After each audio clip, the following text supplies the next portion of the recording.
Brilliant.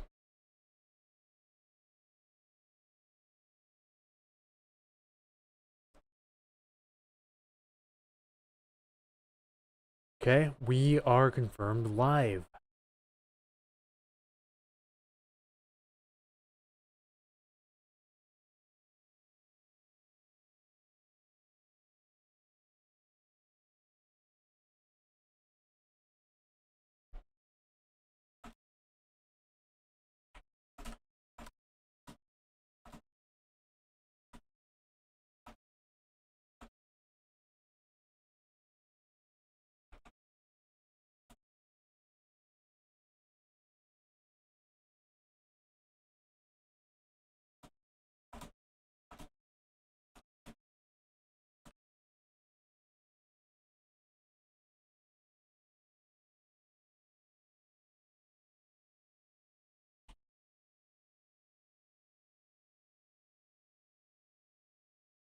All right, cats, hello, welcome in. How's it going? All is well. Seahawks won today, so we are 1 out of 2 on the day for Seattle sports. Of course, we got a huge ALCS Game 1 starting at 5:08 in Toronto. The stream will definitely be wrapped up by then because the viewership will be non-existent. I'm 100% sure of it. We're just watching as this low pressure spin moves out of the north, starts to move south. The center of rotation somewhere in here by the looks of it.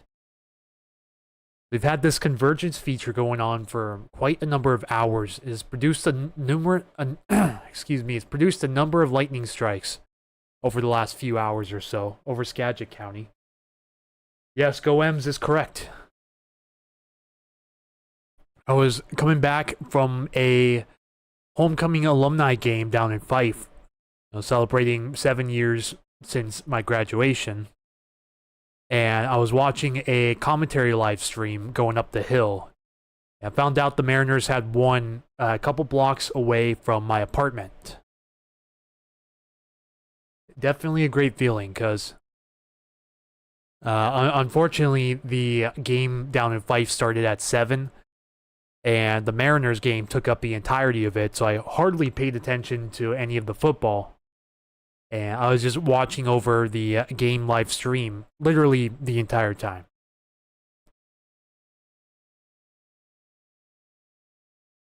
Do I have any regrets? Absolutely not.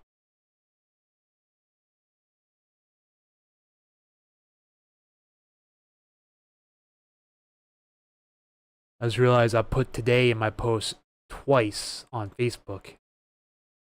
So we're going to change that real quick.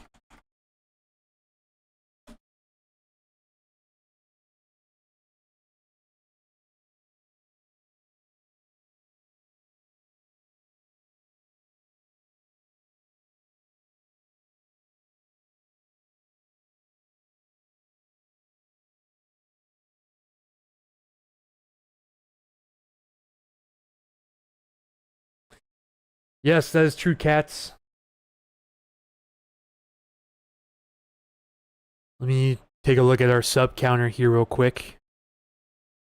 We're hanging on at 483 right now, 483. So we have 17 more subscribers to go before we hit 500. Can we hit that today before the Mariners game? That is the question. Anyone viewing so far likes what they see, go ahead and share the stream to your friends. Anyone that may be interested in Puget Sound Stormwatch. An overwhelming amount of my audience is on Facebook. Currently at 24,609 followers as of this moment.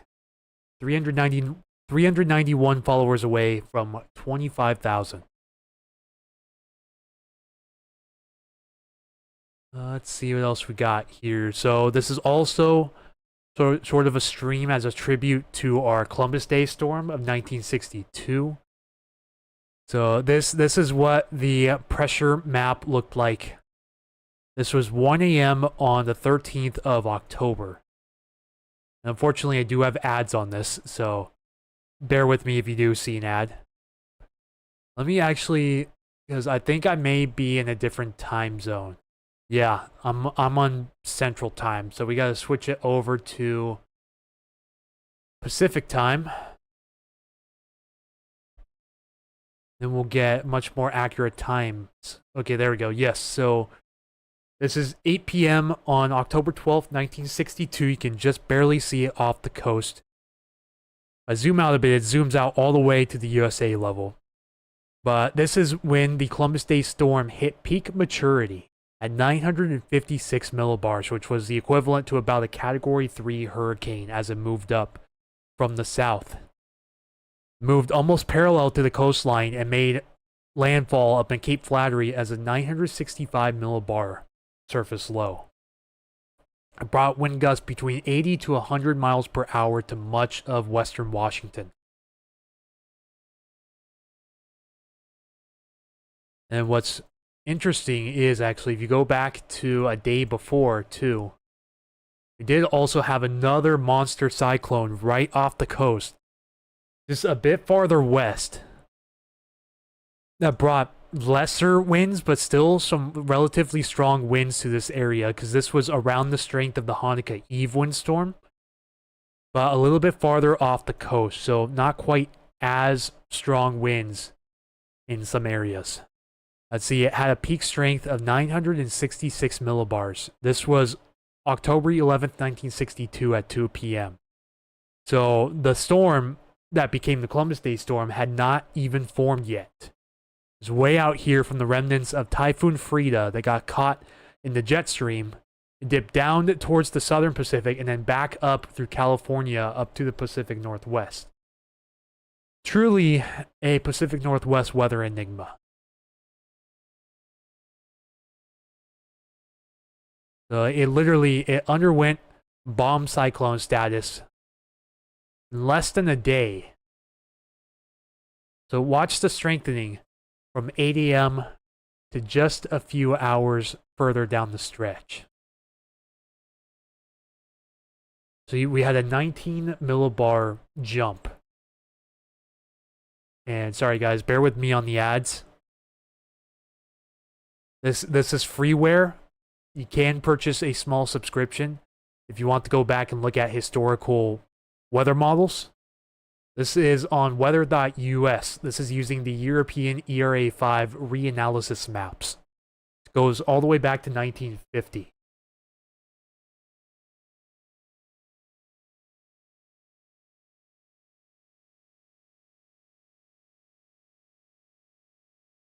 Makes me think of the Inauguration Day storm. Yes, so for sure, Columbus Day, Inauguration Day, and Hanukkah Eve. Those are the big three. 100%. Those are the big three. I haven't seen any ads yet. I was scrolling pretty fast, but if you go back a ways, like every 10 or so frames, 10 to 12 frames, I do get an ad that pops up like this. But now that you mention Inauguration Day, let's go and look back at that.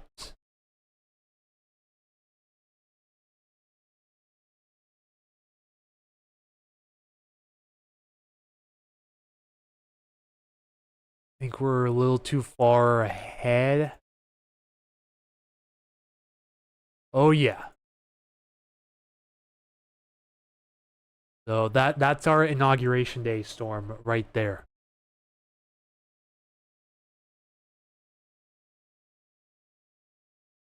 Zoom in a little bit. Unfortunately, they don't make the zoom tools very intuitive on this site. So yeah, it moved into almost the perfect spot. If it would have been a little bit north, it would have brought even more devastating winds to this area. But it still moved in a semi-favorable spot. You know, it made landfall somewhere between 978 and 982 millibars. You know, and it just brought a crazy amount of winds to western Washington. Up there with top 3 for sure. And then, of course, Hanukkah Eve. Go out to December 14th. Then let's go to about 4 p.m. or so. Zoom out. Working Skyway that day. Watch roofs being ripped off. That's insane. For sure. Yeah, I remember this storm. 100%. It's made landfall right around 978 millibars in the perfect spot. So it was definitely, I believe it had a small edge on the Inauguration Day storm, as far as I know. At least from eyewitness accounts and total wind speeds around the area. Like max wind gusts. Yeah. 978 millibars upon landfall. And just a crazy, crazy pressure gradient across western Washington.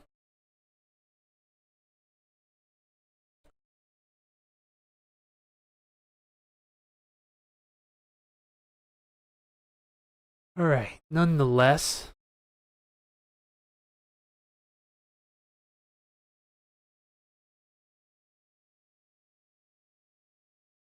Crazy here too. If we go back to the same day on 1962, December 14th, had another hurricane force low.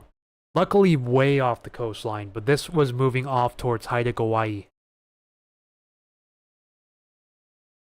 They moved directly from south to north and just missed Haida Gwaii.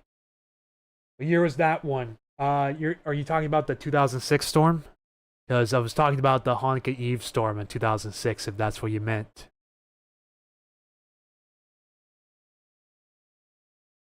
But yeah, 11 p.m. Pacific time.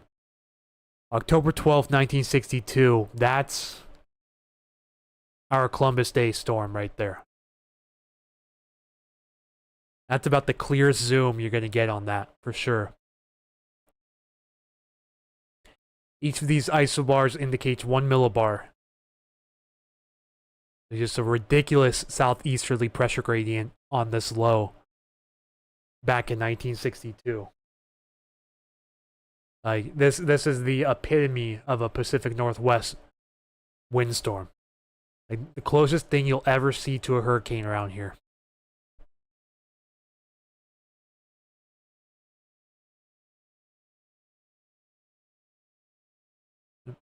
Windy's being a little unresponsive, so do bear with me. But this is current satellite imagery overlaid with Doppler radar. Still have this convergence zone going, trying to fire a couple showers ahead of it now. This is forecast to move south towards SeaTac and Tacoma as we go on through the afternoon. Right up to about game time. Models have been struggling a little bit on showing the coverage of these showers and possible thunderstorms. And to make things worse, unfortunately, my WeatherBell subscription dropped out on me and will not let me renew on my new card. So I'm down on WeatherBell for a little bit until I get that resolved. Luckily, there's other good freeware out there, such as Pivotal Weather, which I did use for a short while before upgrading the WeatherBell. The only bad news is it is limited in features because I am using the free edition once again. I'd rather pay a subscription for one weather model service and not have to pay multiple. It's a little bit out of the budget right now. But this is the day 1 thunderstorm outlook issued by the Storm Prediction Center. So before, it moved it quite a bit north up towards the Tacoma area, and they just keep shoving it back farther off to the southwest as the day goes on. But so far, we've seen this has been nowhere even close to verifying because we had thunderstorms up in southern Skagit County already this morning. So, definitely a bust from the SPC on this coverage so far. But day 2, nothing. Day 3, nothing. We're expecting some pleasant weather for a couple days as a ridge tries to fill in a little bit. And then let's go see what happens after that. An unfortunate thing as well is that I only have access to every other run on the European. The ones that go out the 15 days, so I don't have the 144-hour models at the moment. I also don't have access to wind gusts on any of these, only sustained winds.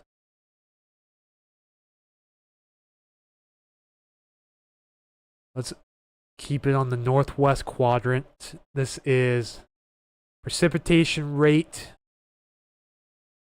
and sea level pressure, as well as 1000 millibar to 500 millibar thickness, but that's not important, so you can ignore the red lines on this one, the red dash lines. Paying attention to the isobars here, as well as the precipitation. So let's go through what this is showing so far. This is our 1009 millibar forecasted surface low, moving in from north to south. As we go on through the day. And then this is 18Z, so this is 11 a.m. on Tuesday. Be rather pleasant, no rain in sight. The rain doesn't really start until this front moves in. This is... Unfortunately, the UI is a little buggy on this. They are switching to a new UI on Pivotal Weather, but I'm not a fan of it, personally. It does have some stronger showers possible as this front moves in from northwest to southeast. This is frame 114. So 6Z, that is 11 p.m. on the 16th. So Friday. Let's have the next round of beneficial rain for this area. Possible showers on Thursday, but mainly Friday. Wow, I actually just lost a subscriber. So now we need 18 to get to 500. Guess someone's not so pleased with the coverage, are they? It has next round of showers coming in. This is 5 a.m. Saturday the 18th. Fairly strong cold front showing up with this too. This is all the way out at 11 p.m. on Saturday. This is in 6-hour intervals, by the way. Then we do have this little surface trough that tries to clip us. It's going to be close, but this has been showing up. If you've paid attention to my subscriber page or my Patreon page, I've been posting this in the intro forecaster tier section. Possibility for a low pressure system to clip us all the way out into next weekend possible. Some more activity following farther out than that as well. It's been showing possible windstorm potential all the way out to the 24th. Another frontal boundary coming through. This is 11 p.m. Tuesday the 22nd. And it seems like the European, at least, has shifted away from that solution. And right at the edge of the forecast range, yet another front moving through at the very end of the month. This is the morning of Monday the 27th at 5 a.m. Another cold front possible.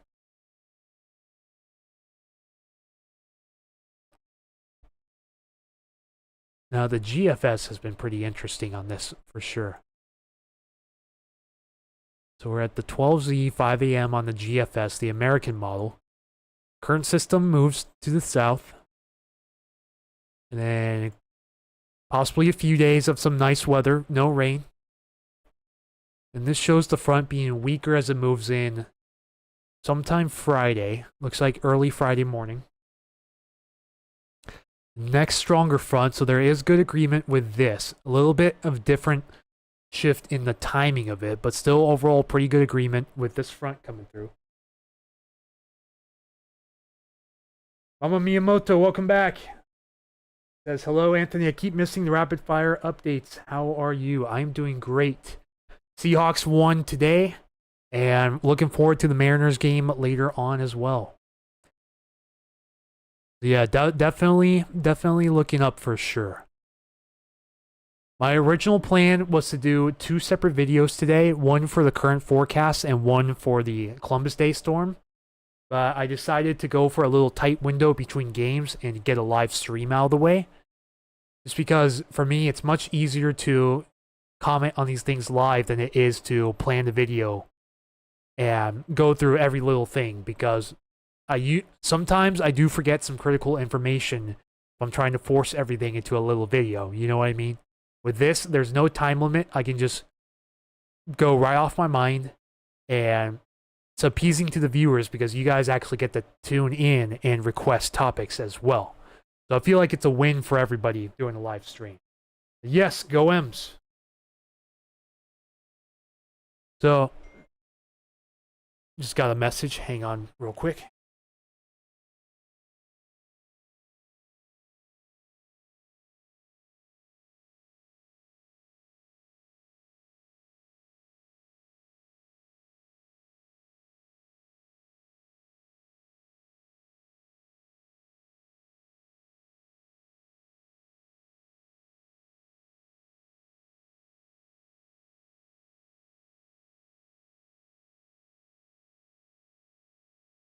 All right, thank you to the new follower on Facebook. We need 390 followers on Facebook to hit 25K. See, if you saw that frame there on the GFS model, it's still showing. We go way out here. It's still showing this pretty nice storm, and it's actually shifting to a much more favorable spot here. So, wow, that would be pretty impressive winds for this area. This is all the way out to... This is 5 p.m. on Friday the 24th. So subtract 7 hours from this. This is Zulu time. So -7 on this. This would be 5 p.m. on Friday the 24th. Still showing this. And it's been showing this in several other model runs as well. Albeit slightly different. See, it has this a little bit farther south, but at 995 millibars instead of, I think it was what, 986?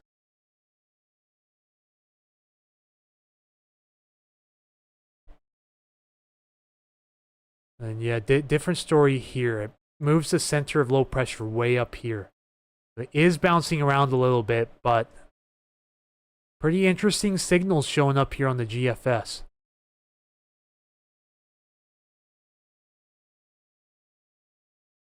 They brought it around 998 millibars to central Vancouver Island at the same time.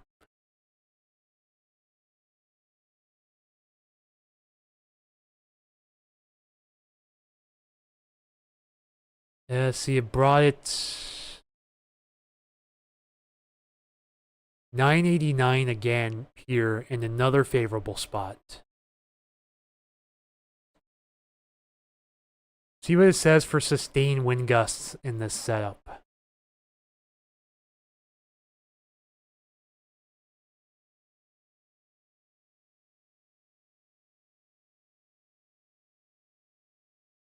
Yeah, pretty sharp frontal cutoff here. And these are sustained winds and knots. So these aren't even gusts. It's showing winds from the south for the SeaTac area at 19 knots. You multiply that by 1.15 to get miles per hour. This is around 22 mile per hour sustained winds from the south. It usually equates up to around 35 to 40 miles per hour typically. This would be before the actual frontal system moves in.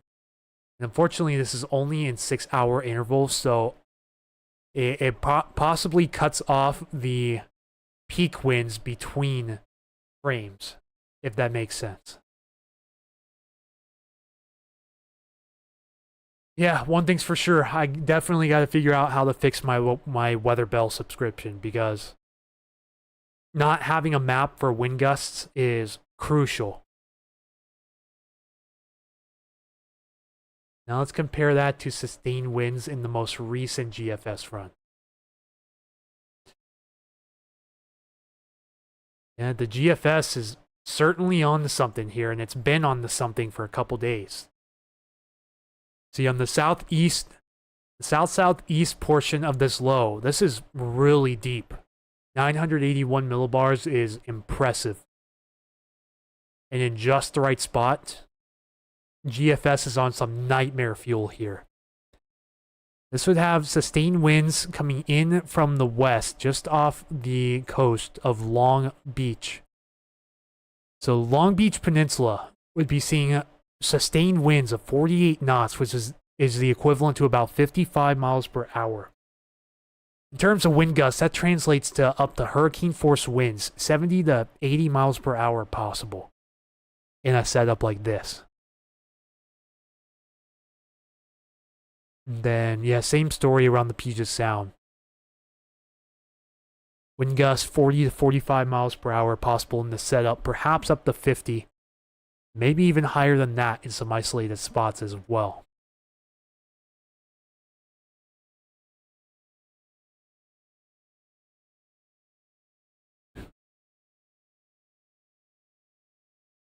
Now, I believe these might be the remnants of the typhoon that's forecasted to make a close approach to Alaska and then dip off towards the south.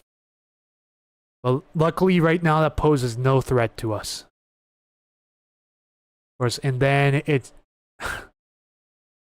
then again, it's showing something barreling towards us way out in the extended. This would be 5 a.m. on Tuesday the 28th. It has just another monster cyclone barreling. Like, look at this. A direct collision course with the Olympic Peninsula. But take it with a grain of salt, because it's most likely not going to happen like that. Let's see what the AI forecast system has to say. Yeah, the AI forecast system is much less bullish. Like, it doesn't show any center of low pressure making even close of an approach to our coastline.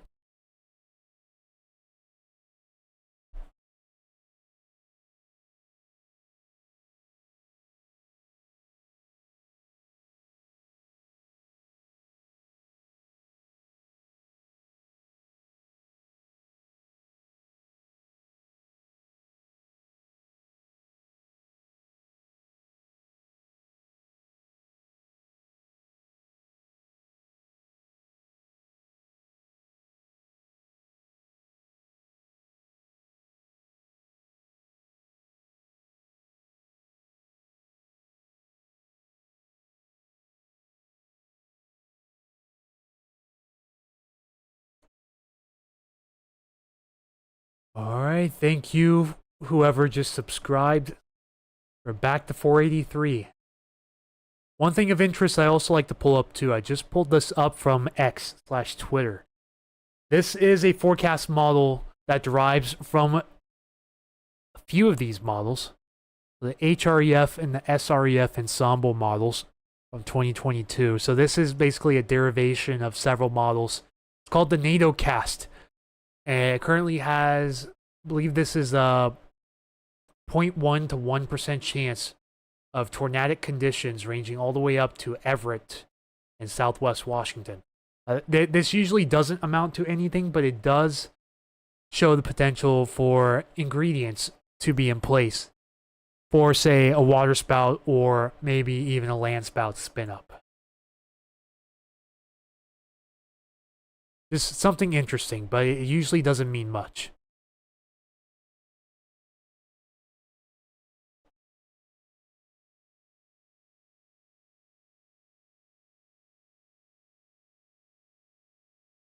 A couple of the higher res models are starting to render. So let's go look at some cams real quick.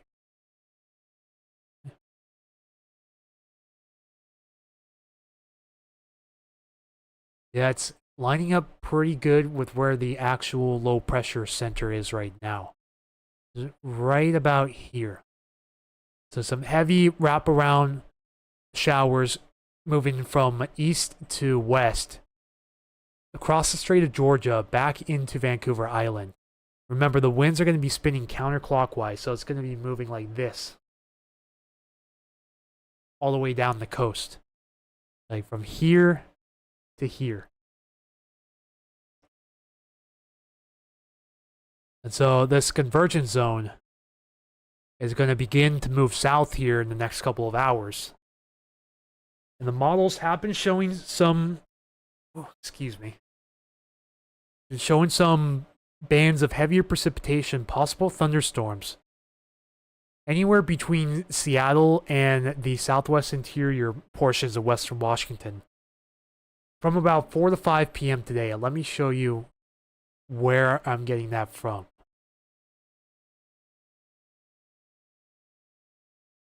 Let me make sure. Okay, we got to go to the 18Z.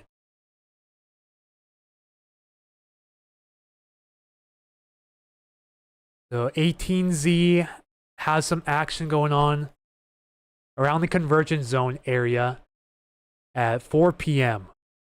So this has some possible thunderstorms as well in Lewis and Cowlitz counties. Nowhere near as strong of a signal down there as with the previous model run, but it's starting to uptick the activity up here in Snohomish and King counties this afternoon. So in comparison to, this is what's supposed to be like at 1 p.m. It's picking up this activity quite well down here.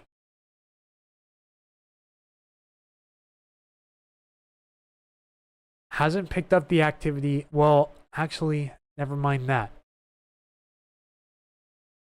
Except for the convergence zone and the heavier showers up in Vancouver Island, it's doing pretty good at showing the activity right now.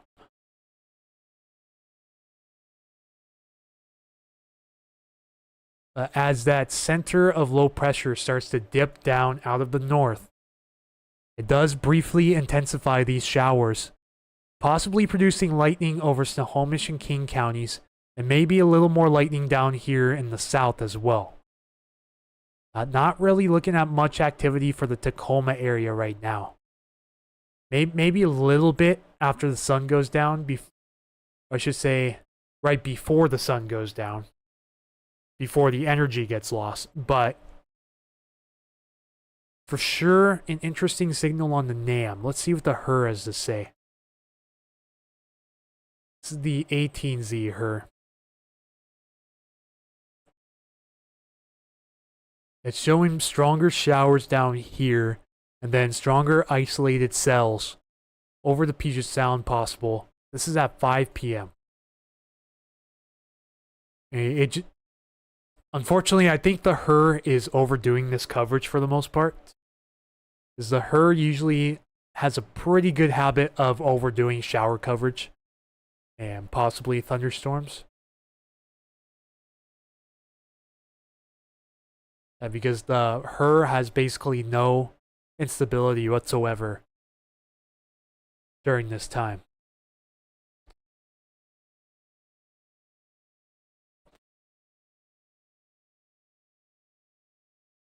Yeah, it has absolutely zero instability, so not quite sure where the HRRR is pulling this signal from.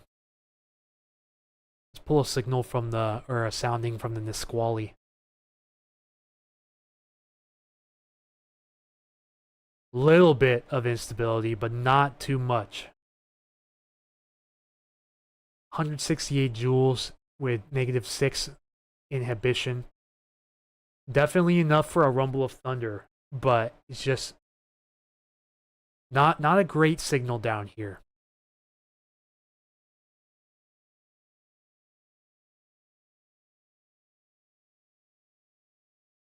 This is simulated infrared satellite.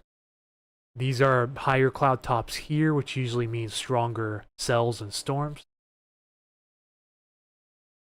You notice it does pop up some distinct cumulus towers around this time. This would be at 8 p.m. and it does have some pretty decent cumulonimbus popping up over King County. See those distinct little blue dots there? Those are the taller clouds. That's where you could possibly get some lightning and maybe a few rumbles of thunder as well, under ideal conditions.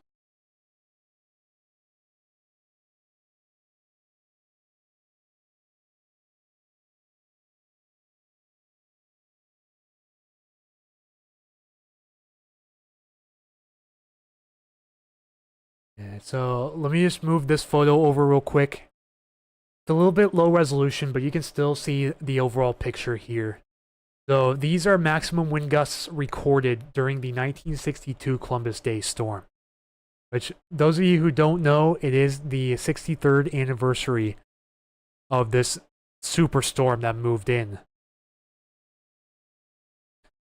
It had 98 miles per hour max at Bellingham, 90 at Oak Harbor, 81 at Everett. For some reason, it says, can't tell if that's a 58 or a 68 at SeaTac. But then just a little bit of a ways away, 100 miles per hour at Renton. Almost 90 here at McCord, just shy of 80 in Olympia. 80 to 90 miles per hour here along the I-5 corridor. 160 out here in Nacelle, which is just outrageous. Some absolutely stupid numbers inland, especially in the Willamette Valley too. 127 at Corvallis. I could not even begin to imagine the coverage on that.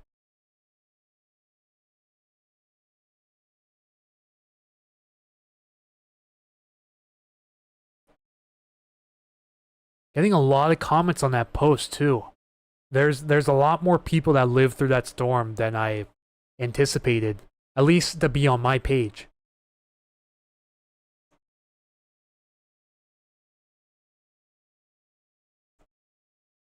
Yeah, some people sharing photos as well. That's pretty cool.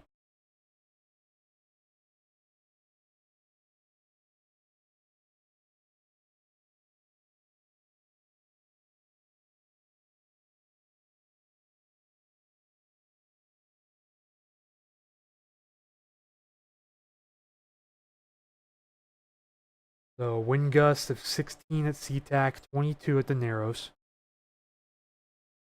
Still getting those southerly winds in on the south side of the spin.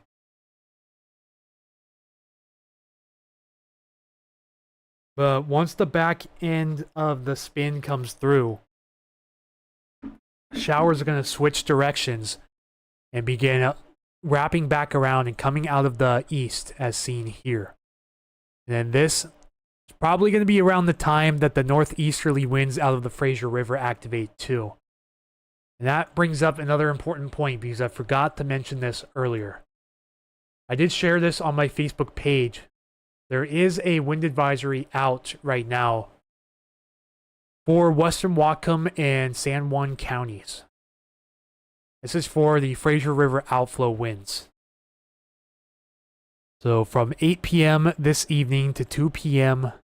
tomorrow, northeasterly winds, so out of the northeast, 15 to 25 miles per hour sustained, the gusts up to 45 miles per hour possible. So if you're up in the Bellingham and San Juan Island area, do be advised of this. This is for tonight. Once the north end of this rotation here, the low pressure moves off to the south, it's going to pull a gradient down through the Fraser River and activate that modified Arctic front. Which, thankfully, it's not December, or we'd be talking widespread snowfall around the lowlands. But no, the snowfall is going to stick to the mountains.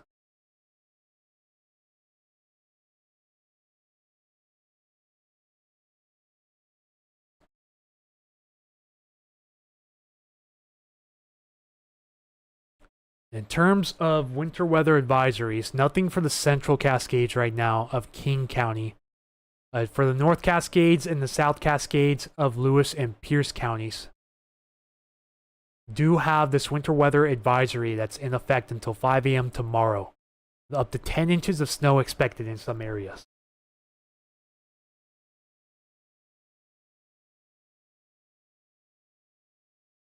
And so this is for the North Cascades, 4 to 10 inches up there, 4 to 6 for the Central Cascades, including Stevens Pass, and then 4 to 8, possibly higher in the national park boundaries for the South Central and Southern Cascades.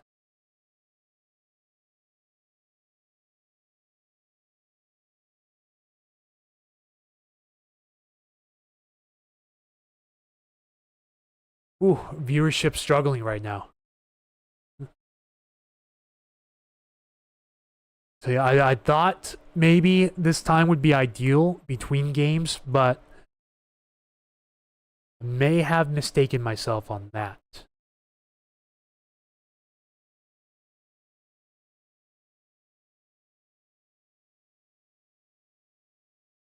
let's go check out the new Pivotal Weather beta.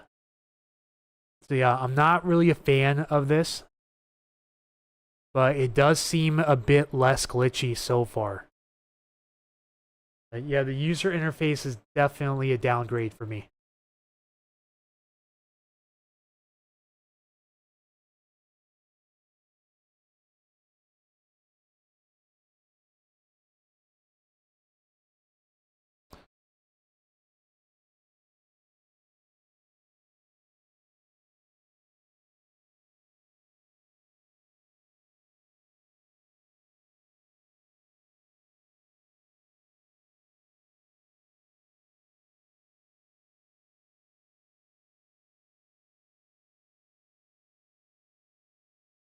See if the sounding map looks any different. Seems a little slower to load. This shows a favorable, unstable environment around southern Snohomish and North King counties at the time. We're expected to see these pop-up cells up there. Nice little instability curve showing 430 joules of surface-based CAPE with no inhibition. And extremely low cloud ceilings. Now this is 32 meters above sea level, if that verifies. Just imagine how low those cloud bases would be. Like, 100 feet above the ground would be madness. Little bit of wind shear, but not much. This is for the area of where this little pop-up shower is expected to pop up. And I do also want to give a +1 the fact that they keep it at the same time when you switch between layers and not reset it like it was previously.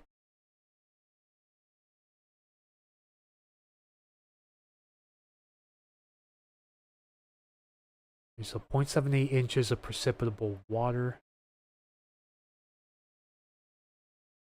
Go look at total quantitative precipitation rates. Then this cell, it has upwards of 1.32 inches of precipitation falling in a 3-hour period possible. Believe this would be between, this is 2 p.m. and 5 p.m. tonight. Around the Everett area in Payne Field.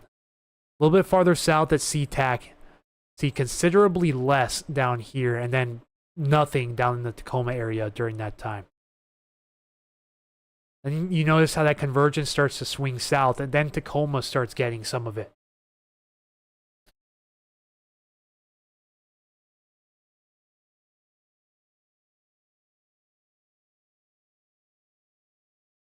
Really not showing much for winds at that time either. And you notice right here, these are the Fraser River winds beginning to pick up. So sustained wind speeds of about 30 miles per hour. And that translates to wind gusts of about 45 miles per hour.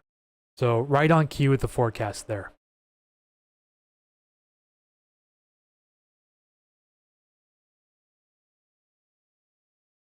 This is one model I don't use too often. This is the HRW FV3 model.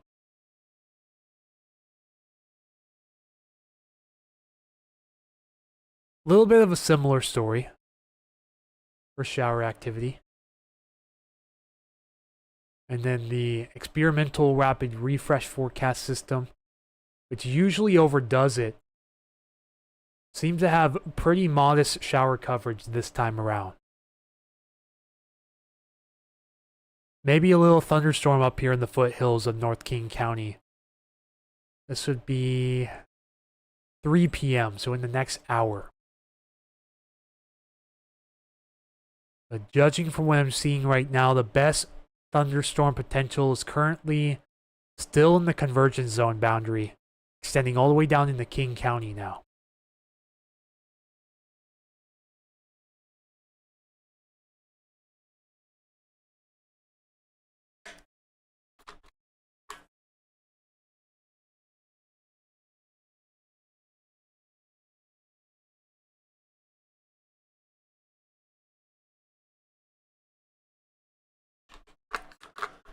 All right, anyone, do we have any comments or concerns from anybody? Questions, I am 100% open to questions at this time.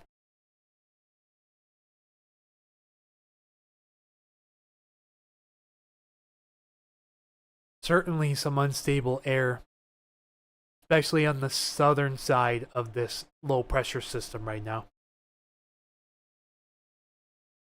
This is going to continue to move to the south, and the center of low pressure is going to parallel the coast.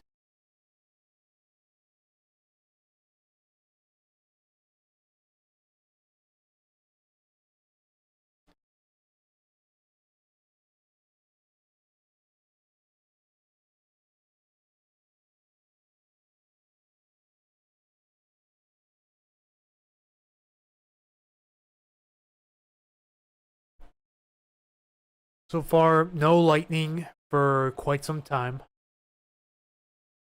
And this convergence zone was up here in Skagit County. We did have 2 confirmed lightning strikes, but nothing as of recent. So judging by imagery, we'll have to look probably somewhere around here for the potential for some lightning this afternoon. Thankfully, the Mariners are playing away.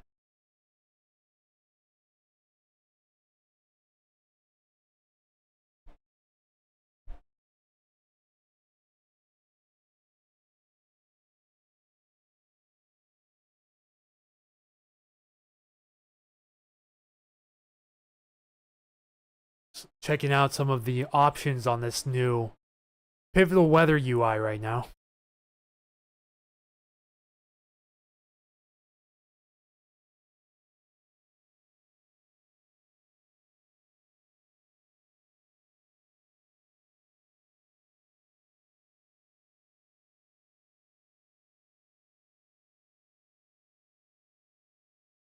Most recent NAM3 cam is showing some possible storms here in the Olympia area, right along the border of Lewis and Thurston counties here. This would be at, I believe this is the equivalent of 3 p.m. today. So 22 Zulu. If you take 7 hours off of that, that's 1,500 hours, which is 3 p.m.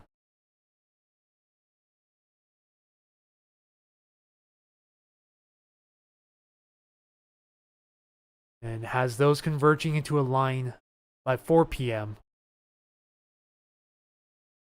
Thank you to the new subscriber.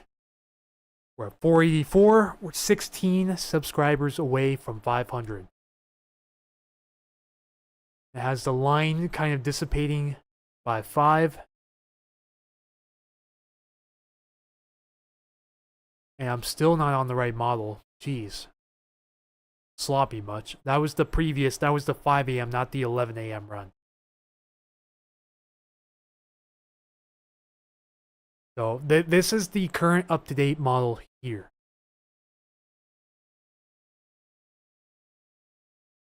So this shows this convergence zone strengthening quite a bit up here in Snohomish County by 4 p.m. this afternoon. And then brings some of the activity down towards Tacoma by 8 p.m. But it starts to quickly vanish after that. And you know this center of low pressure is going to be moving quick. It's going to be a little in and out sort of event. And the spins all the way down in California. I didn't even notice this. It does have a Pacific Daylight Time conversion down here.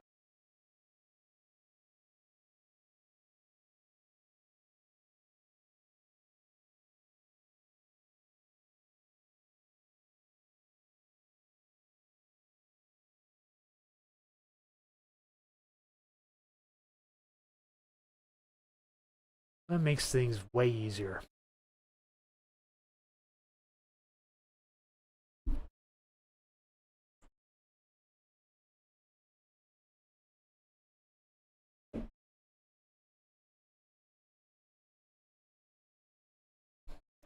Trying to read this sounding real quick.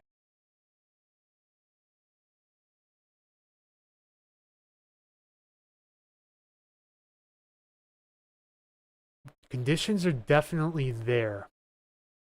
222 joules per kilogram of surface CAPE, no inhibition whatsoever. So we'll have to keep our eyes most likely up here in western Snohomish County this afternoon. That will probably be the bullseye area. But the secondary area of possible initiation is along this line, perhaps, from the coast of Tillamook and Clatsop counties through Columbia County, Oregon, Cowlitz County, Washington, and Lewis County, Washington.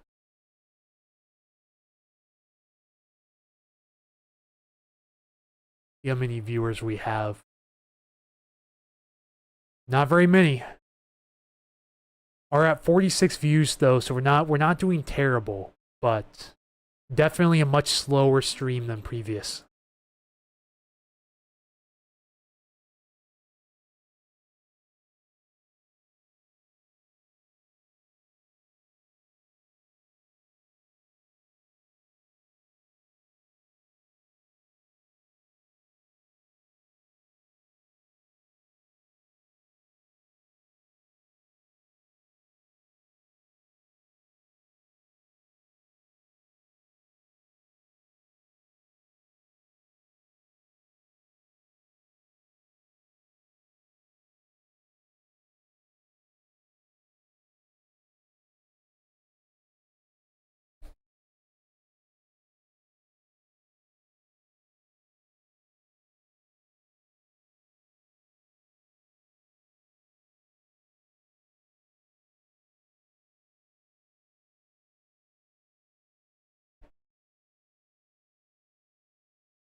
Okay. Let's go back and look at the Columbus Day storm.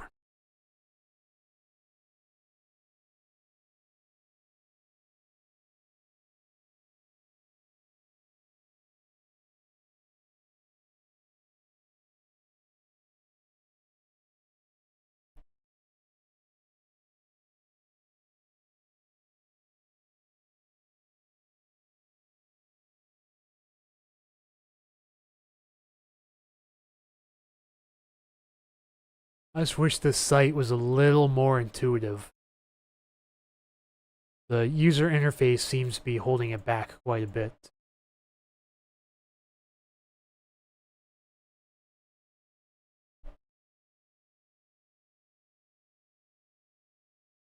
I guess for now we're just radar watching.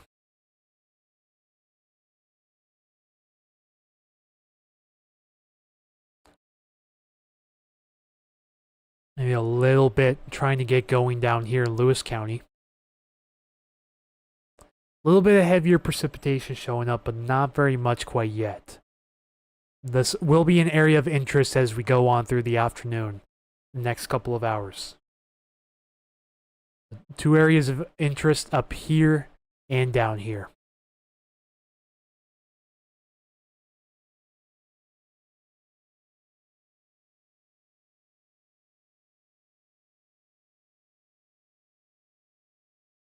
I think a reason the viewership might be a little low is because the Mariners do have the pre-game press conference right now as well. I think today overall probably wasn't the best day to stream, but we're still going to do it anyways. So, yeah, thank you everyone so far who has tuned in. You know, you guys are rock stars.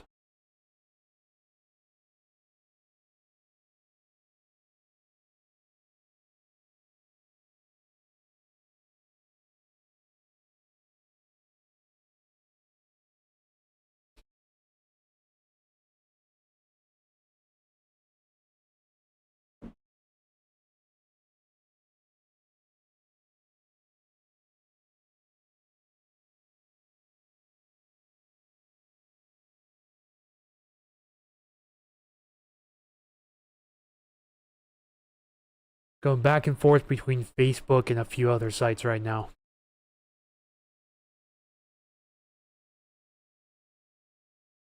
Sending out quite a few more invites. A lot of my recent posts in the last 36 hours or so have garnered a lot of guests, but not really translating to followers.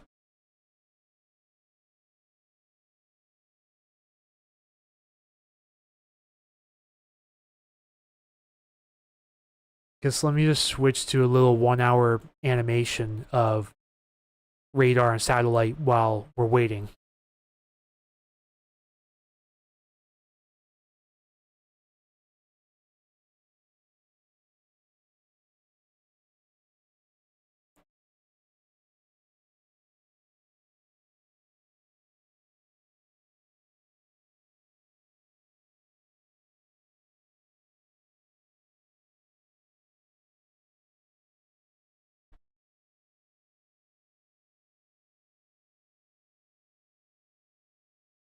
Gonna be time shortly to fire up the rapid update channel on Facebook.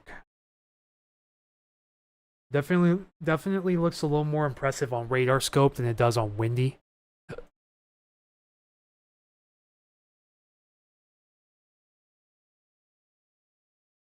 So let me see if we can get Radar Scope fired up real quick.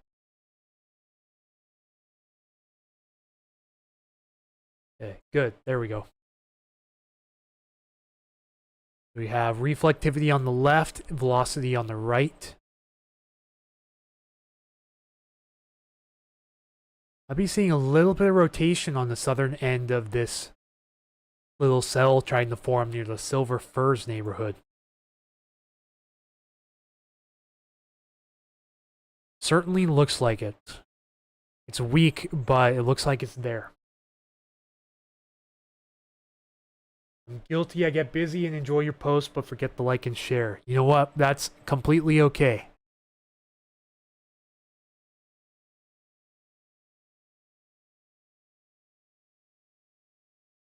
I guess we'll have to post something on that, won't we?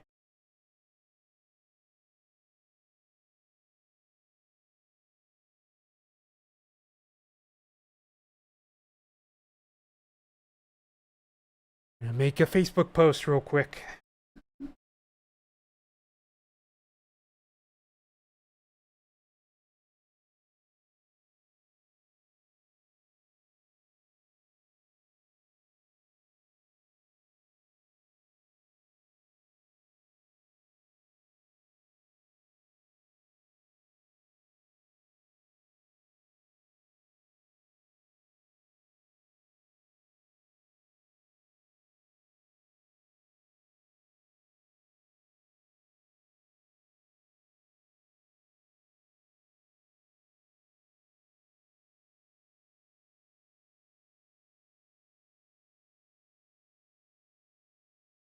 Okay, let's do this.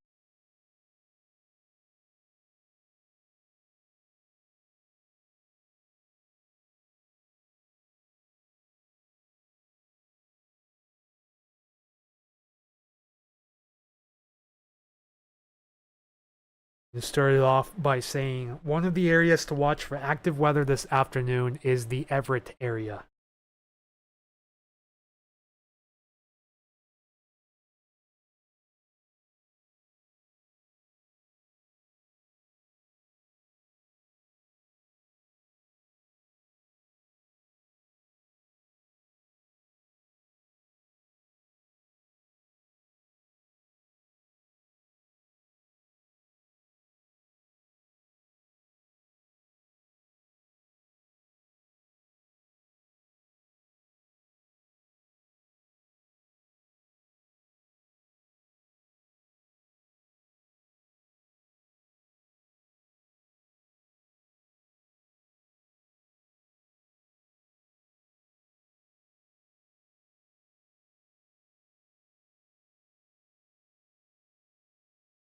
At my house, it's what did I say about rain?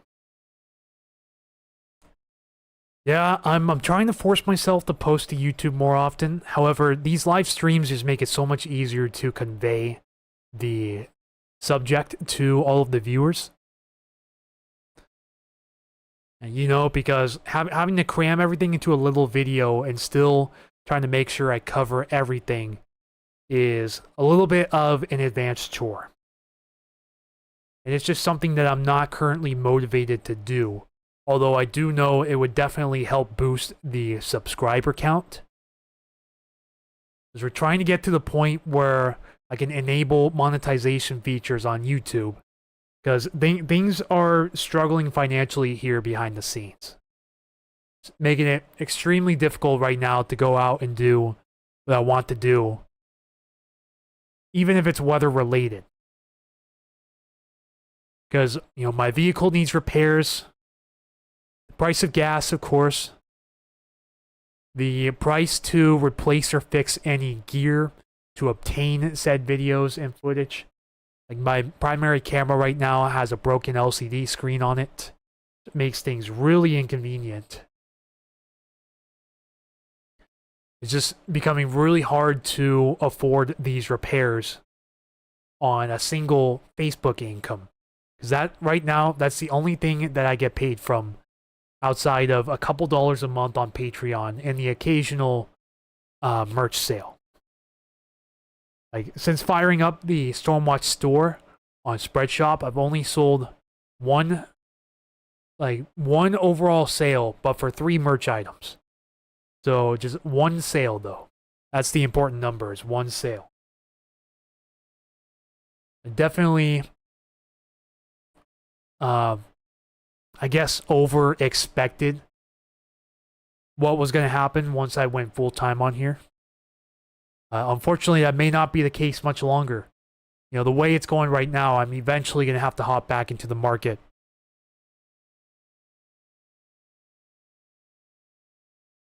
It's not something I want to do, but if I have to do it, then it is what it is.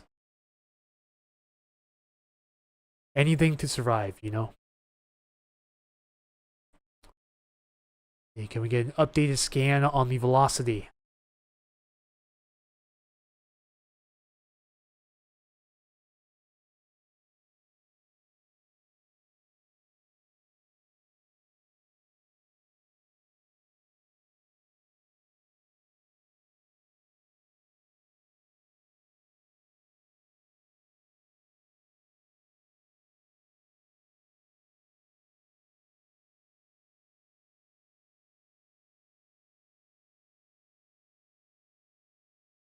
Okay, made that Facebook post finally. I got our scan and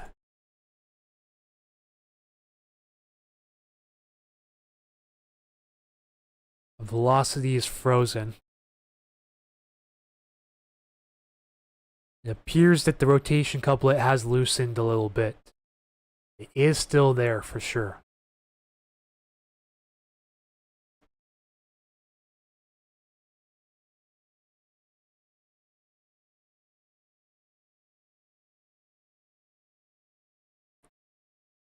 Now this is storm relative velocity, and it does show it a little bit clearer here. So still just outside of the Silver Firs neighborhood near Everett.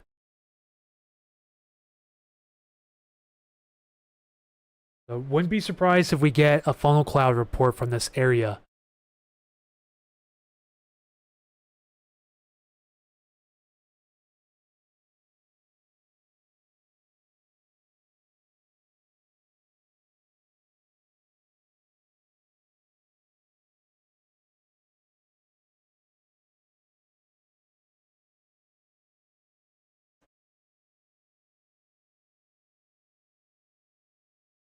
Yo, currently have 5 viewers. Hello everyone, thank you for tuning in. Just looking at some radar at the moment. Covered a lot earlier about the Columbus Day storm being the 63rd anniversary, as well as the forecast for tonight around the Puget Sound area. Could actually be several areas of rotation embedded along this line here. You know, the area of strongest vorticity is beginning to move in from the north. We'll start getting those swirling winds around here in the next couple hours, and that's probably when the storm chance, like the chance for isolated thunderstorms begins to peak.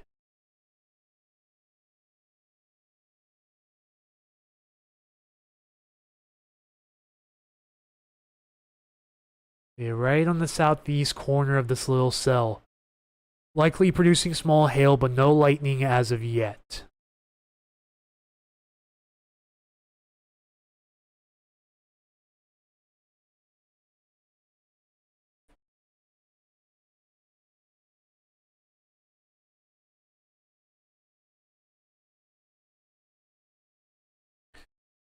Alright, we're up to 65 views at this time. We have 11 likes on the stream. Thank you all so much for liking the stream. If you guys like the coverage so far, go ahead and share to your friends. We need 16 more subscribers to get to 500. So we're so close. We are extremely close.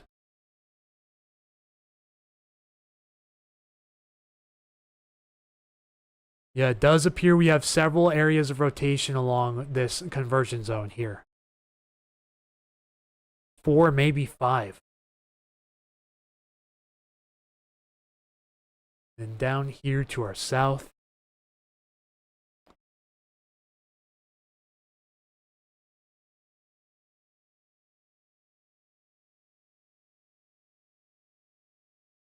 Maybe a stronger shower here along Highway 508, just east of Napavine.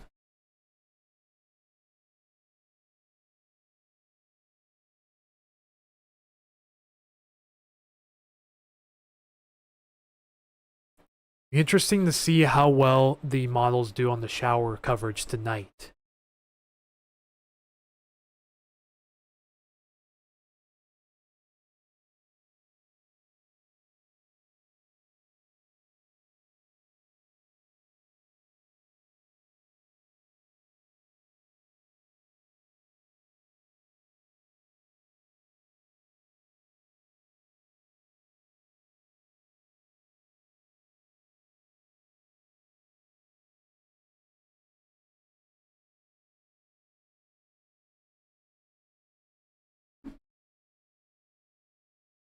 Got an update from somebody. Okay, new forecast discussion out from SeaTac.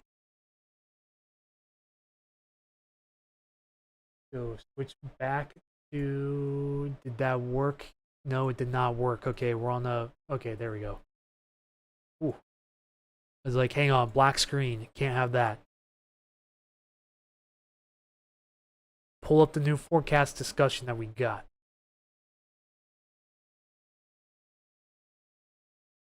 Cool upper level low will bring more showers of mountain snow tonight through early Monday morning. So that's the current spin on the radar to our north. That's going to start moving south along the coast. And then the winds will shift to offshore, resulting in cool and dry conditions through midweek. So since we're later on in the season, we don't really have to worry about those warm offshore winds, because the air is going to be cooler around already. And chance of rain on Thursday and Friday, and wetter weather over the weekend. The stronger frontal system moving on shore afterwards.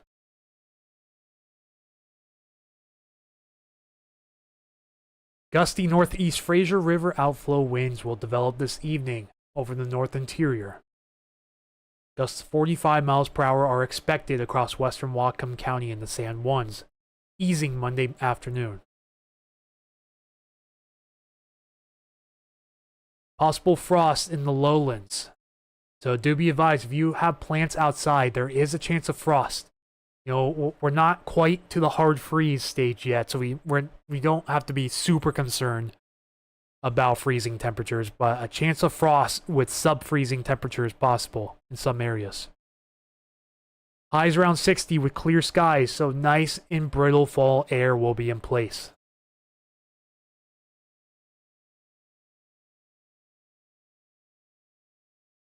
Weak high pressure moves in on Thursday, but models are showing light, warm frontal precip along the coast.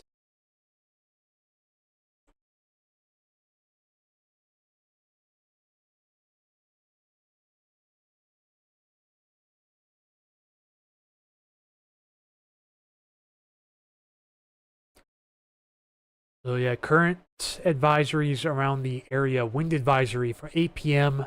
to 2 p.m. tomorrow for western Whatcom County and San Juan County. Winter weather advisory is in effect for multiple zones of the Cascades, including the North Cascades, some of the Central Cascades, and the Southern Cascades, all the way down to Lewis County. And of course, some small craft advisories for the open waters, and a gale warning in effect for waters surrounding the San Juan Islands. That's overall what we're looking at right now.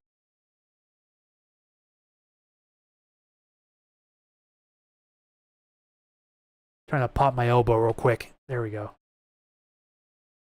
Let's see what the most recent 20Z HRRR has to show. Yeah, so what this is showing is the 20Z HRRR. This is the 1 p.m. run. Showing the stronger showers, possible thunderstorms across the central Puget Sound region. This is at 8 p.m. tonight.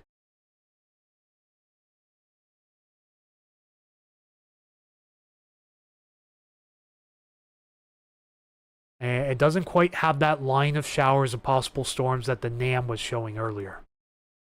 So definitely some disagreement over the next couple of hours. So we're going to be watching the radar in real time during the Mariners game. Definitely going to be a busy night tonight for sure. See if we can pull a sounding over the Seattle area.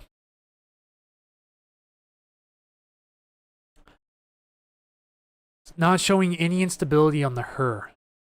The NAM is showing instability, but the HRRR's not. But yet the HRRR is showing stronger radar echoes than the NAM, which is a little bit out of the ordinary here.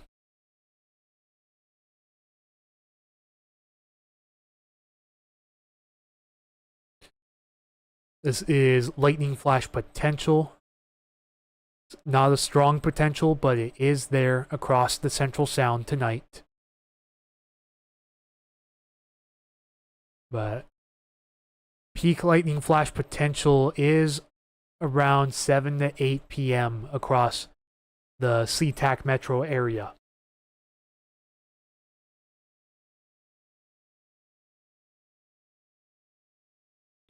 That's showing right there.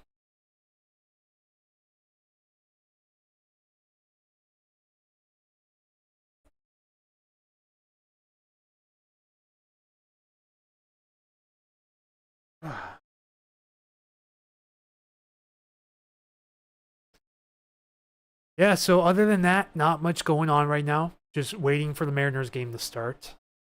You know, it was good to see the Seahawks win today.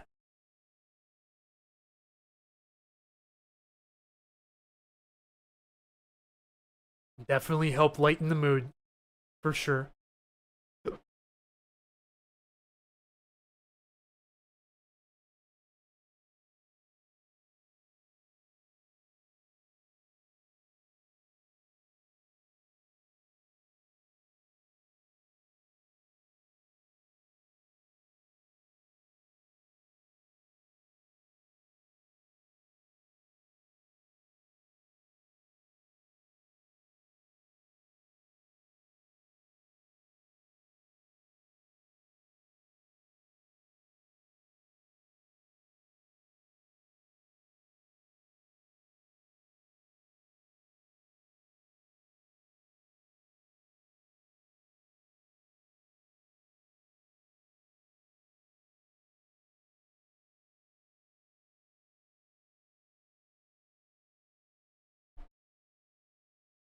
Have a couple of Facebook messages as well.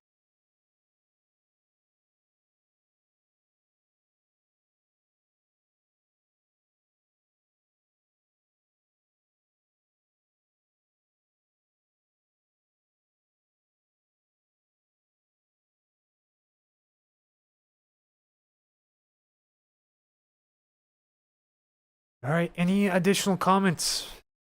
Not doing too good on viewership, so probably going to start to wrap things up here in the next half hour. we did bounce up to 6 viewers there for a moment, so not too bad, but definitely a slower day to stream. Let's switch back to the radar real fast. Update a scan on this.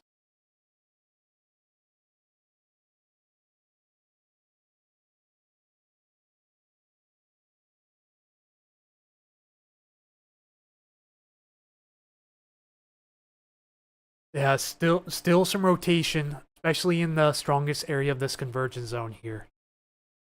Looks to be just a hair east of Silver Firs now. Moving off towards the Monroe area.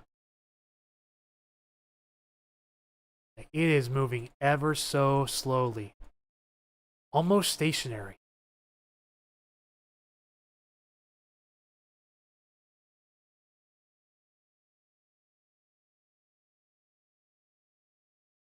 Hey Sherry, welcome to the stream. Hate to make you repeat. Thunder lightning around 6 p.m. night for Kitsap County.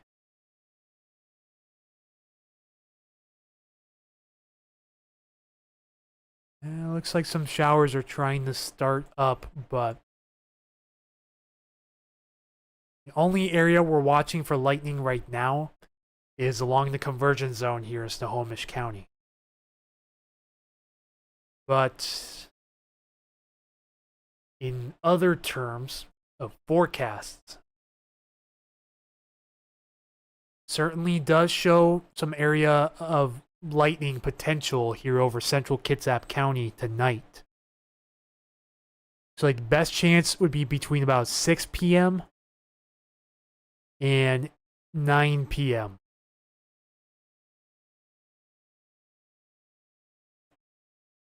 This is lightning flash potential.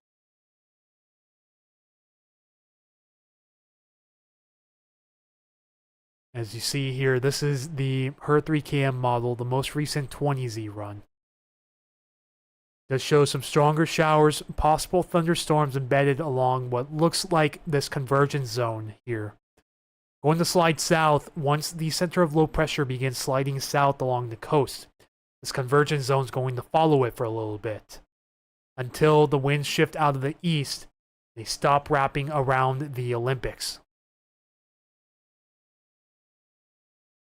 Because right now the winds are coming mainly out of the west, north of the Olympics, and out of the south, south of the Olympics.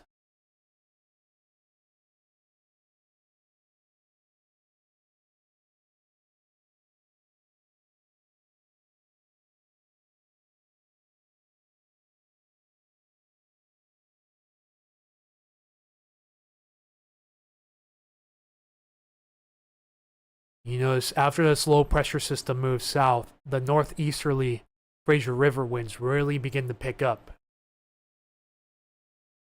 The wind advisory and gale warning are in effect for San Juan County and the surrounding waters until 2 p.m. tomorrow afternoon.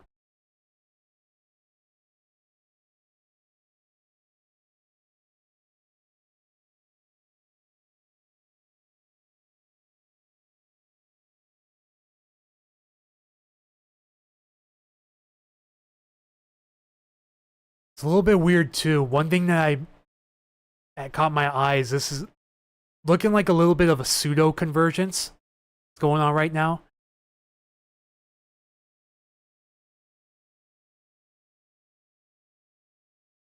A little bit because the winds right now are mainly coming out of the south. We don't have any winds coming out of the north at the moment. The westerly winds are coming in south of the Olympics. So see, the winds are rotating like this.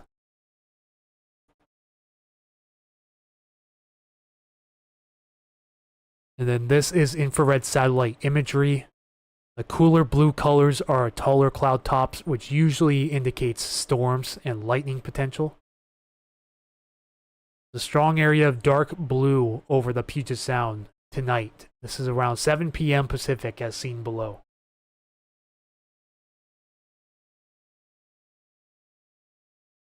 We're really just keeping our eyes on the radar to see if we pick up any lightning strikes. The two best areas right now for seeing any thunderstorm flare-ups be up here in the North Sound and down here in the Southwest Interior.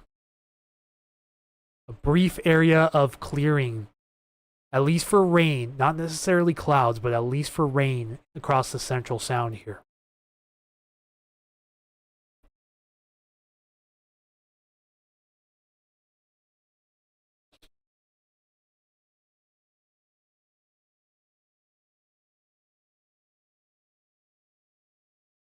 Sending out a lot of page invites and it's not really translating to follows. No, a lot of these people are really just one-time views, drop a reaction, and then bounce out, never see them again. And let me show you all the pretty wicked photo I caught Friday night when I was heading down to Fife. A lot of low-hanging Mammatus clouds right above my apartments here. Even some low-hanging clouds here, what looked kind of like scud. Oh, it looked way cooler in real life. Because the phone's trying to set the auto exposure, but you could easily see these areas of low-hanging clouds where the sunlight is reflecting off of. It looked absolutely wicked.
It's a little bit difficult to see on surface maps, but I can sort of see this convergence zone setup. I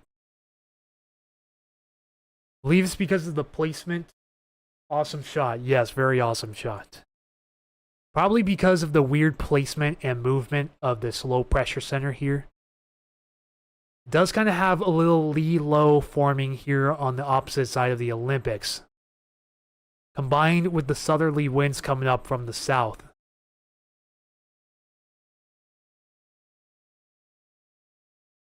Yeah, probably because the Fraser River winds are starting to kick up, so we're starting to get sort of that northerly component. And then the southerly winds associated within that spin are converging right around this area, so we're getting sort of a weird convergence zone boundary that's attempting to fire off across the Central Sound.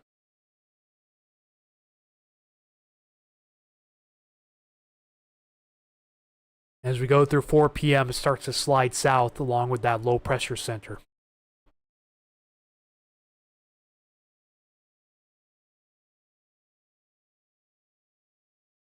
Then winds mainly turn northerly once the low pressure center moves into Oregon. And then that Fraser River outflow is just cranking.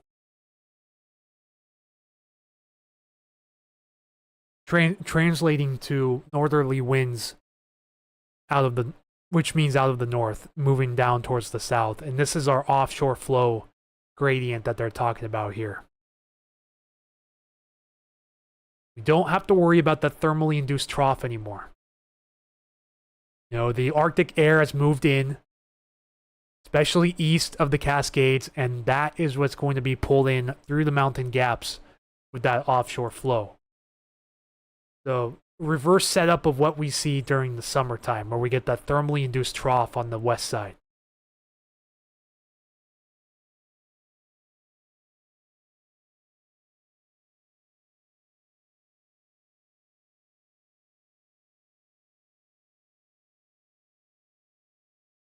a page called Pacific Northwest Seasons that has 5,000 followers.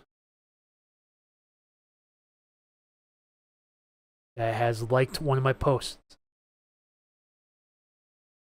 We'll send them a page invite. See what happens.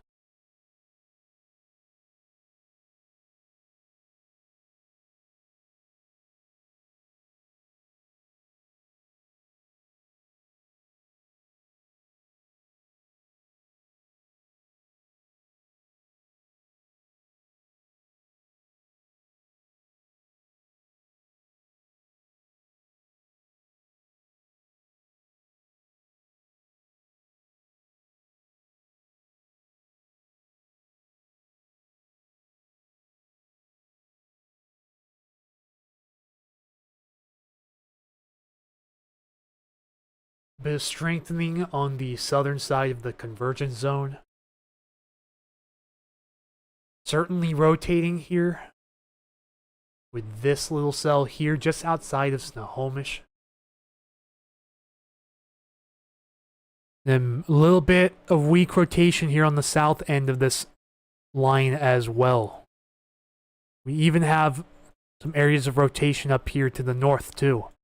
Now there's quite a bit of wind shear at the low levels up here right now, with the winds coming out of the south and the north along this area. It's usual that we get some wind shear within this convergence. You know, that's how a convergence zone forms, is winds coming from opposite directions. Actually, briefly intensifying rotation here, just south of Snohomish. Definitely have to put an update on this one, for sure.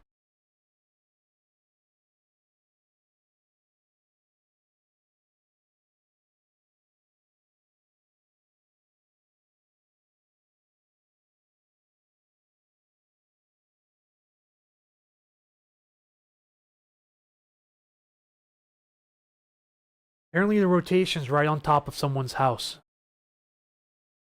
They haven't let me know what they've seen. They just said it's right on top of me.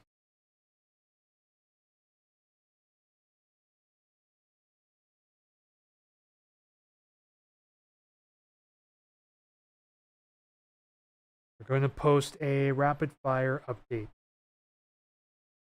Also appears that the snow level has made it down to the base of Crystal Mountain, so around 4,400 feet.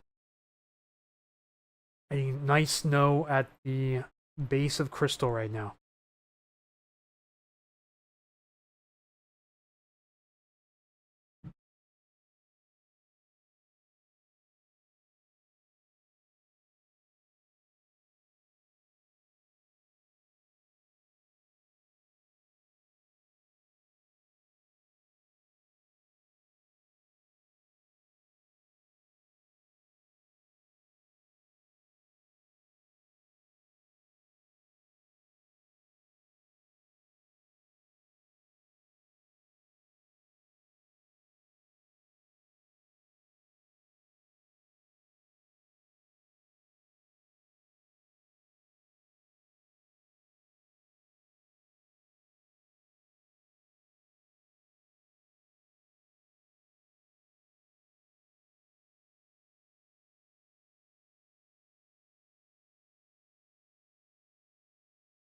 Alright, +1 sub again, so we're at 485, only 15 away from 500.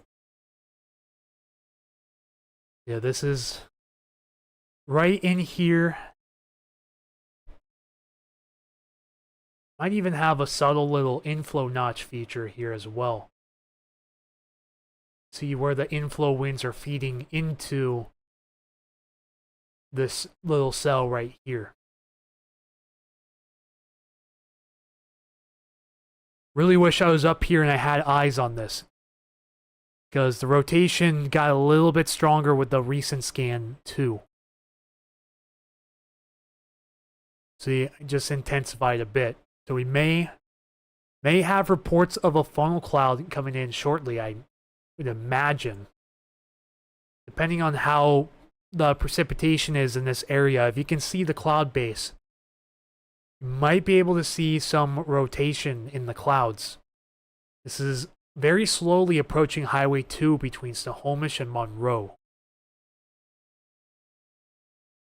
So it just crossed Highway 9 here. And very slowly moving off towards the northeast.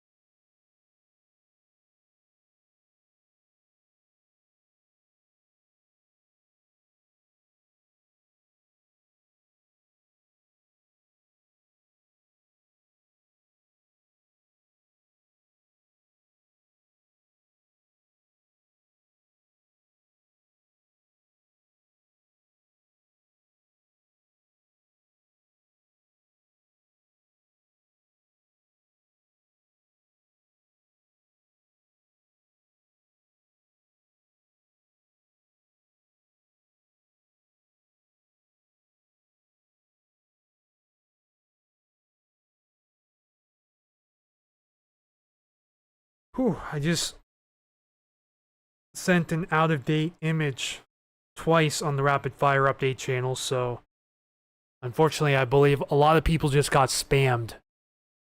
And I've seen a decrease in people on the channel. You know, I noticed about 20 people left the channel the other day when I was updating it because I was updating on a storm down in Lewis County and parts of Thurston and Grays Harbor counties that, of course, didn't appeal to people way up north in, say, Whatcom or Skagit counties that were getting nothing. A little bit of a counterintuitive system, but it's the fastest way I can get updates to people's inboxes.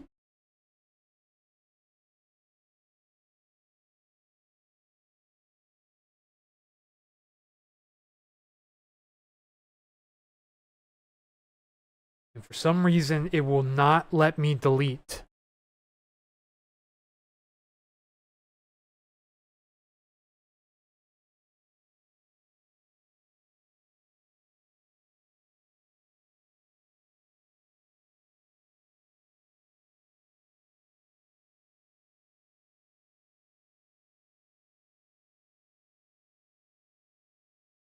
Just got a new scan in.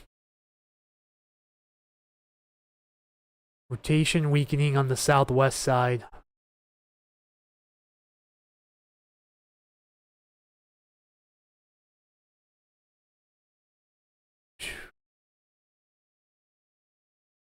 Pretty crazy if that value's right.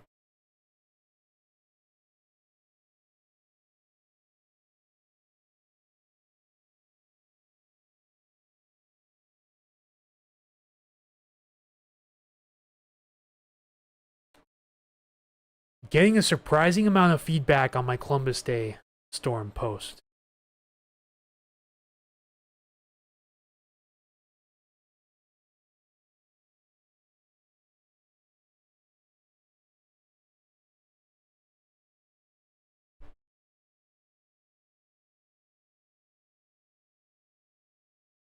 I like weather everywhere, so I'm here for the show. Good. Then hopefully what the models are showing will be correct tonight, because the models do show quite a bit of a show this afternoon for mainly the Central Sound.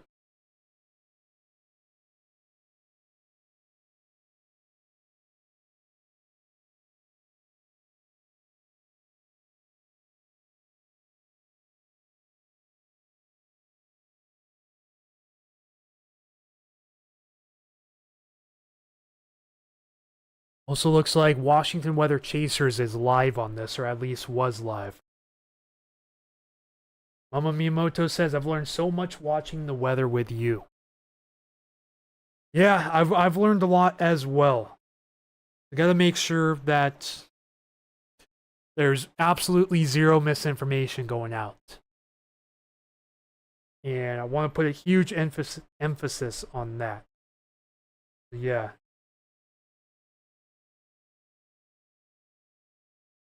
Yep, Benjamin's on it right now.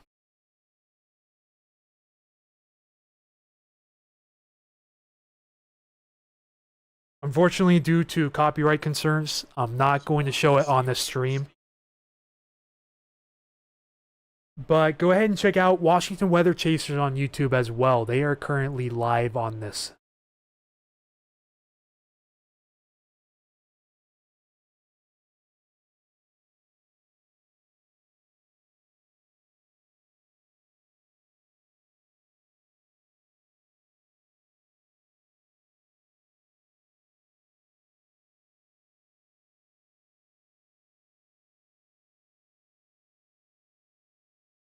Okay, hang on. Let me share this stream with you guys real quick.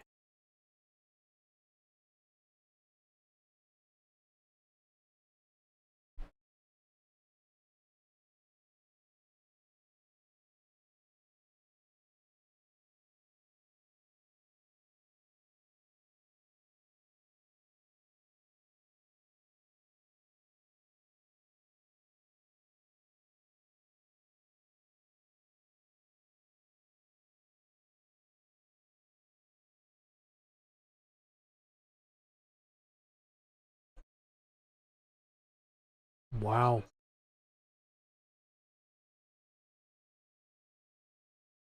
Yeah, so if you guys tune into the link on the comments, if you want to pull up that live stream while you're watching this one. Benjamin Yurkovich with Washington Weather Chasers is currently on the cell that has rotation, and it looks pretty gnarly.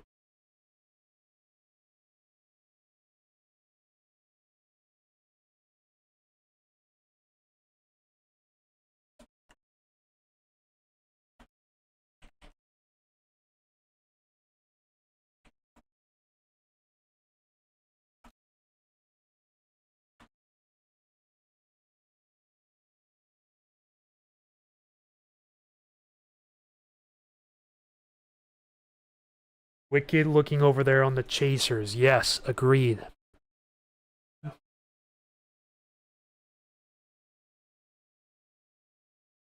Watching that on my live stream while also watching the new scans here on the main stream.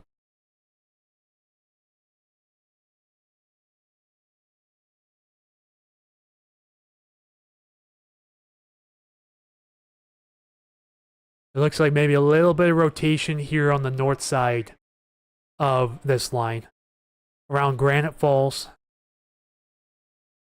The rotation is falling apart within this central area here.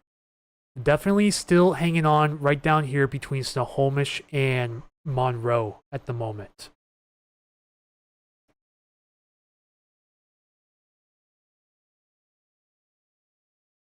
Ben just said he's seeing visual rotation just off of Highway 2.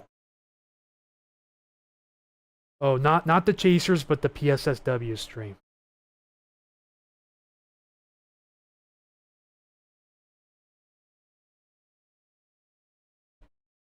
Yeah, so unfortunately, due to copyright concerns and concerns with monetization, I'm not going to show his stream on mine. But for those of you just tuning in, I did post a link to Benjamin Yurkovich's live Storm Chase stream in the comments below if you guys want to tune in on that as well. I'm watching from the radar POV. He has the actual on-the-ground chase POV.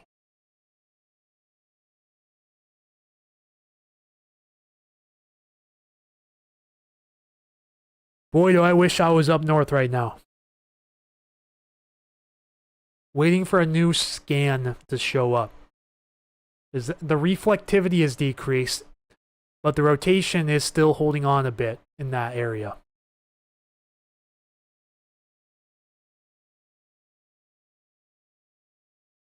Amazing for doing that.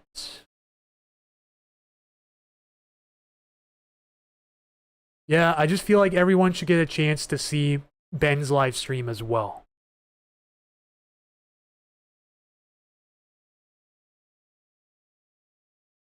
And he has 36 people watching. We have 5 now people watching here. Does appear the rotation's starting to weaken a little bit in the most recent scan. It's about to cross Highway 2.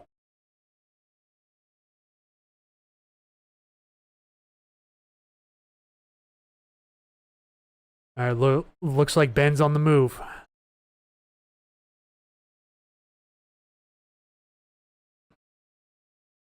He's going to go to the southern flank of this convergence zone. When you feel it in the air. Yeah, so most likely you'd be feeling the outflow, assuming it's an outflow dominant storm, which would be much cooler, moist air. A cooler, drier air from the outflow of the storm. And then you'd most likely feel the warmer, moist air to the inflow of the storm. But normally, if you feel that drop in temperature, then you know that you're right around the base of the storm.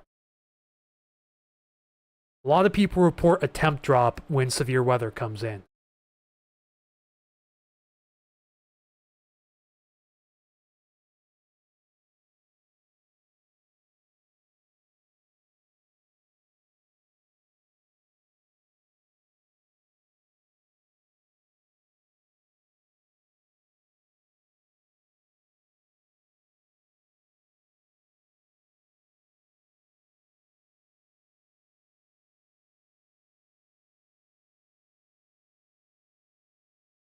Very dark and a little bit of wind reported.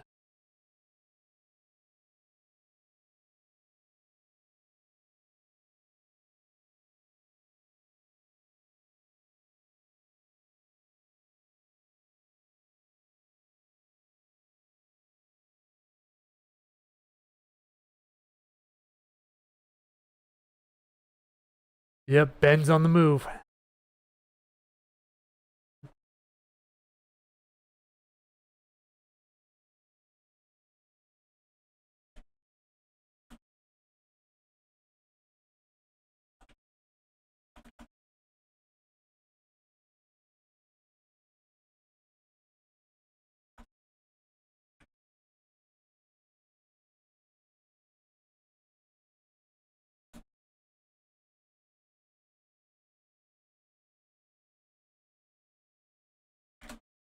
And make sure that's the right stream I posted on Facebook.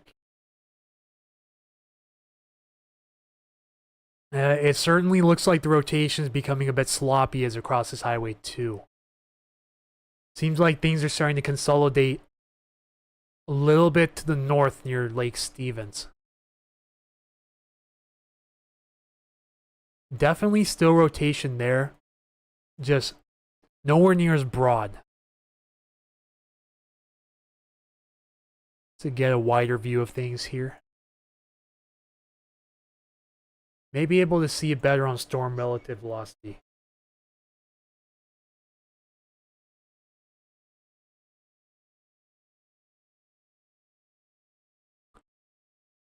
Yeah, you can probably see it a little better. There's multiple areas of rotation in this convergence zone. Mainly near Lake Stevens, but also the area that bends on about to cross Highway 2, just outside of Snohomish city limits.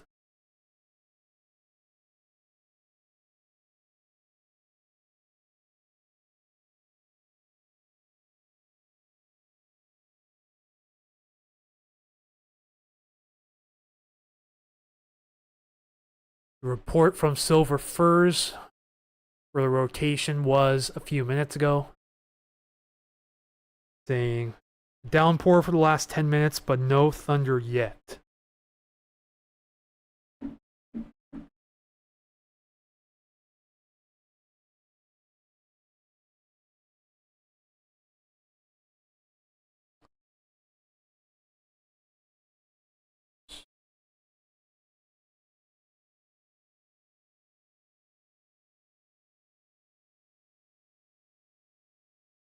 A lot of Facebook notifications coming in right now.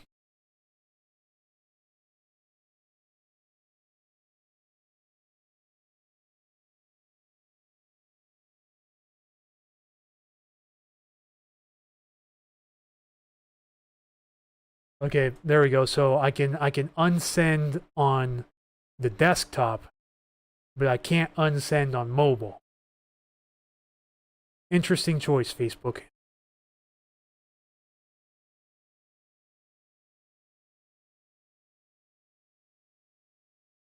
Good, so now I can unsend that as well. Okay, that's better. We cleaned up the channel.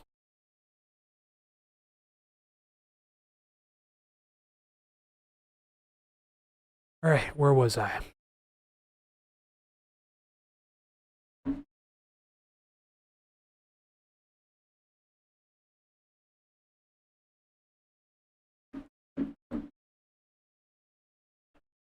Yeah, we're still on storm relative velocity. Rotation's definitely starting to fizzle out as it crosses Highway 2. It looks like Ben's stream cut out. He must be in a cell dead zone.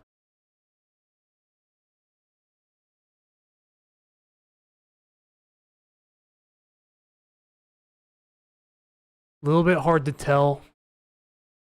There's no tight rotation couplets in any of these embedded cells along the line right now.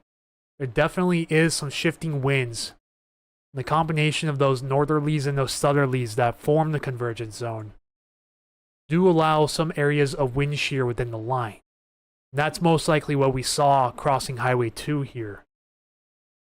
If anyone on here is also tuned in the Ben stream as well.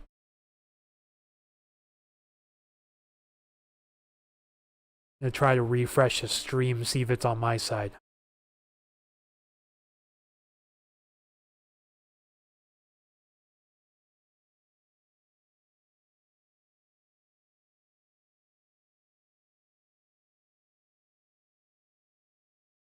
His audience dropped quite dramatically, so I'm guessing it's on his side.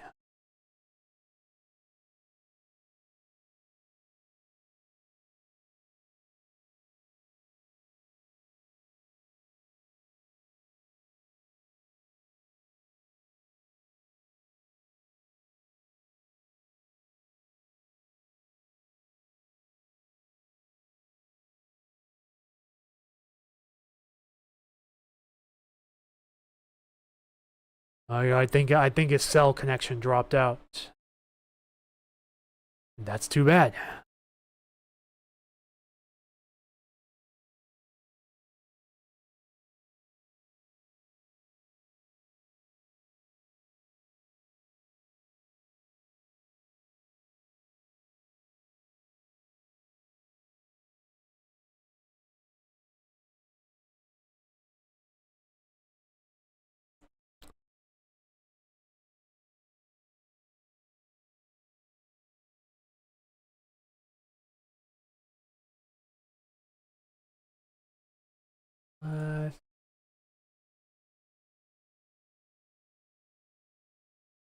Let's see if I can pull up the stream on my phone.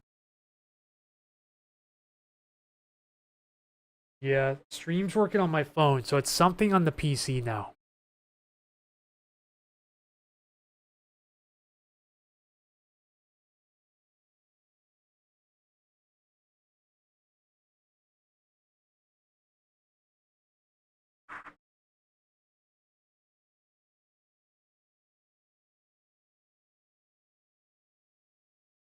So I'll just keep it on my phone for now while we watch the radar side of things.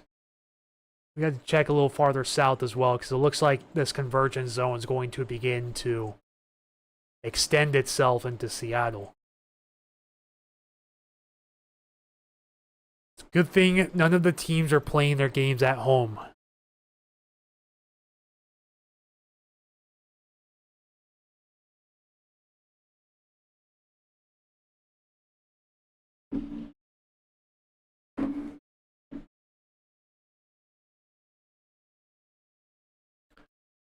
Yeah, his stream's really cutting out.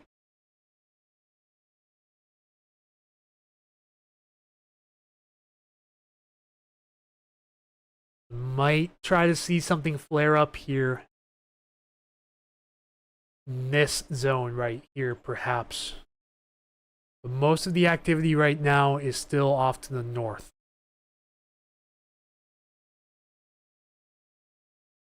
Certainly some heavier showers trying to get going amidst this cool, unstable air mass over us right now.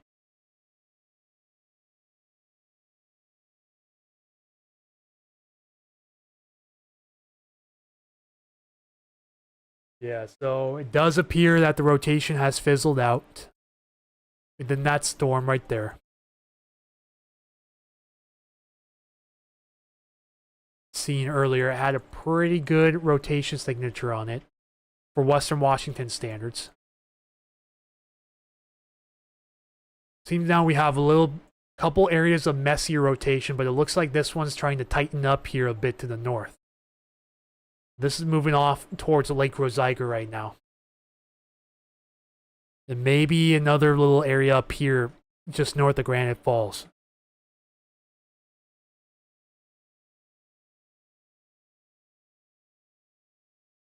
I have a few new viewers. For anyone just tuning in, this is Anthony with Puget Sound Stormwatch. Earlier on in the stream, we were covering the Columbus Day windstorm, the 63rd anniversary. Now we're talking about the weather going on right now. I'm going to start wrapping things up before the Mariners kick off. I should say first pitch. But in the meantime, we're going to be watching some showers and isolated thunderstorms, especially in the North Sound. Forecast models do show this area up north here filling in and beginning to slide south towards SeaTac as we go into 4 or 5 p.m. this afternoon, possibly lasting through 9 p.m. tonight at the latest.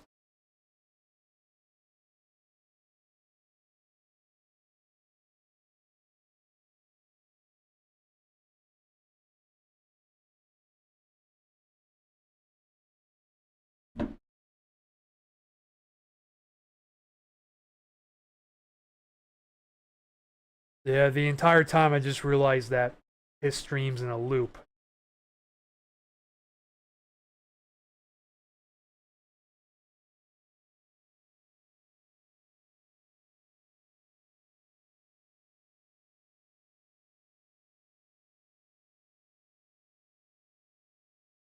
And his stream just cut out.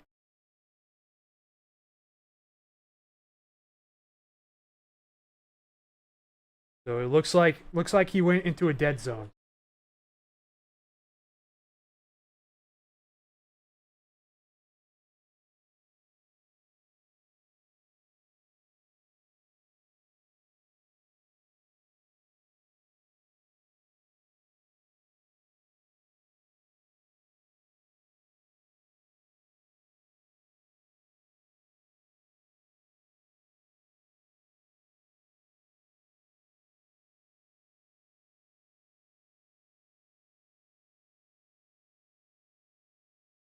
Yeah, so it looks to me like this convergence zone is going to try to connect to this area of showers over Seattle.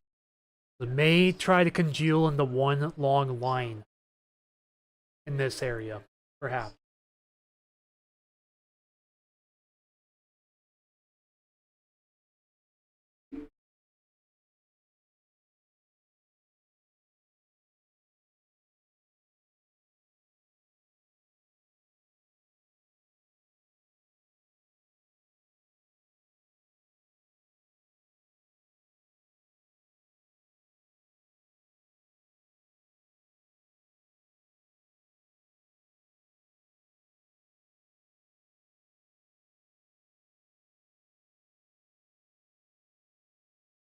Still no lightning yet.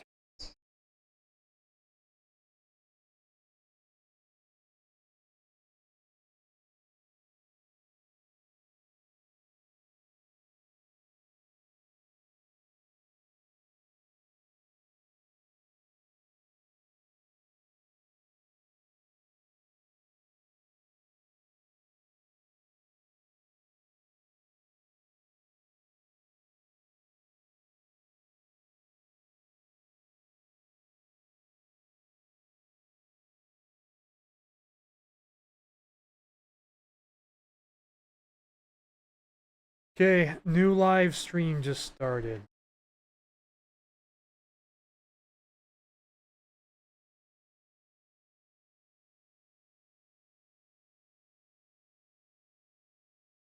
Yeah, let me send you guys a new link to the live.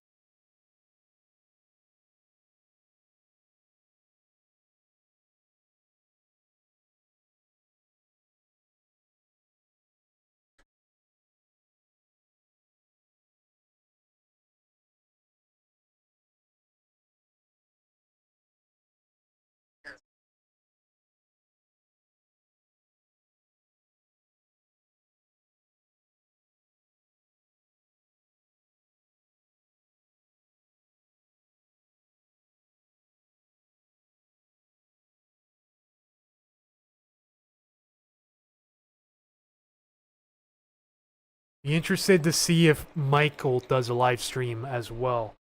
Mentioned he would be going storm chasing as well.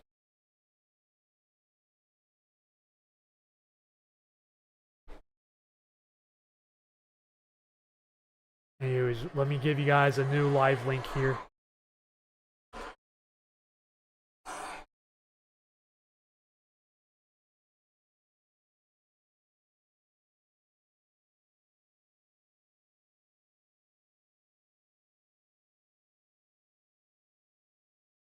So he's at Hangar 420 right now. Looks like along Highway 2.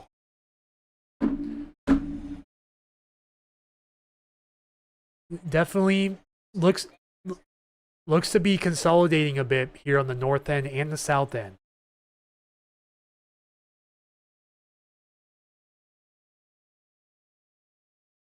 For anyone just tuning in, currently watching a couple areas of rotation along this convergence zone in southern Snohomish County. I also posted a live stream link in the comments if you want to go to Washington Weather Chasers and view Ben's live stream. He's on the ground right now tracking these areas of rotation.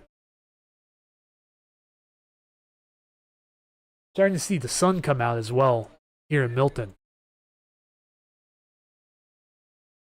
So it looks like Ben's heading south.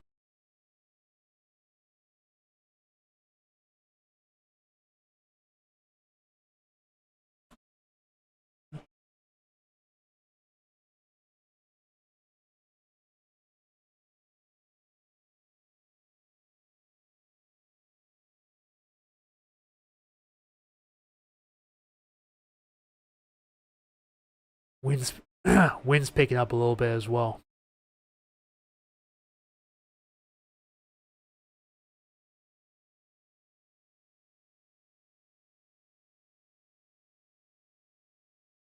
Yeah, so just for copyright purposes and show respect for Ben, I'm not going to show a stream on here.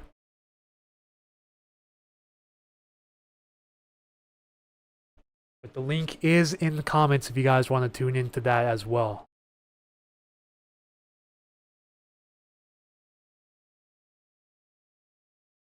Trying to figure out approximately where Ben's location is.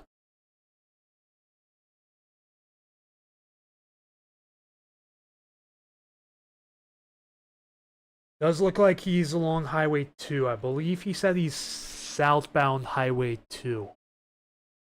So probably somewhere around this area right now. It looks like he's trying to intercept this new area of rotation moving towards Highway 2 between Snohomish and Monroe.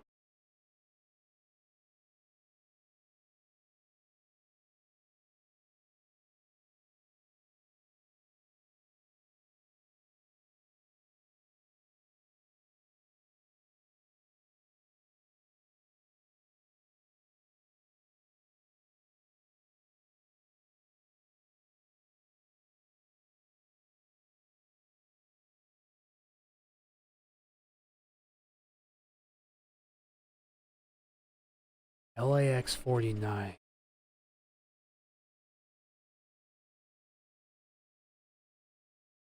Reports of small hail in Silver Firs neighborhood, 2 to 3 millimeters in diameter.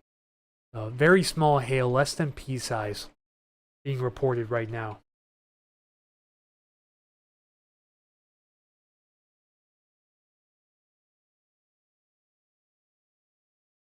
He's turning off somewhere.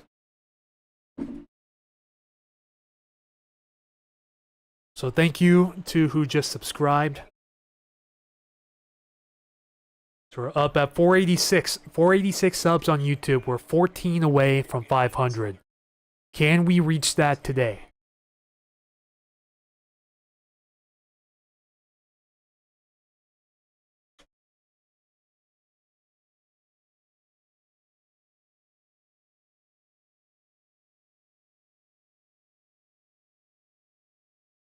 So he just made a U-turn. He's along Highway 9 now.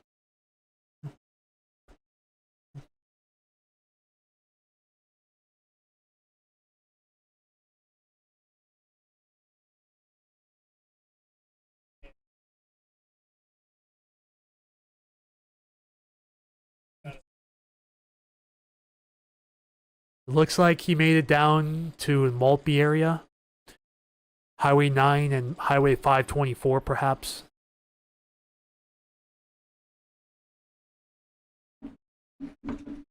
Once again, link is in the description if you guys want to go and tune in to that.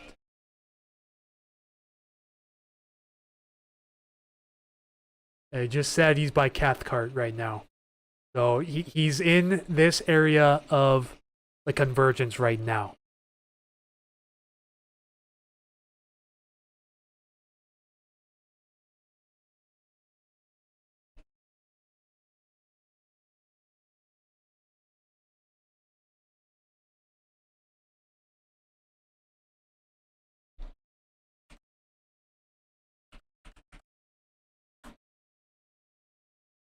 I think he was just at Highway 9 and Highway 524, if I'm not mistaken.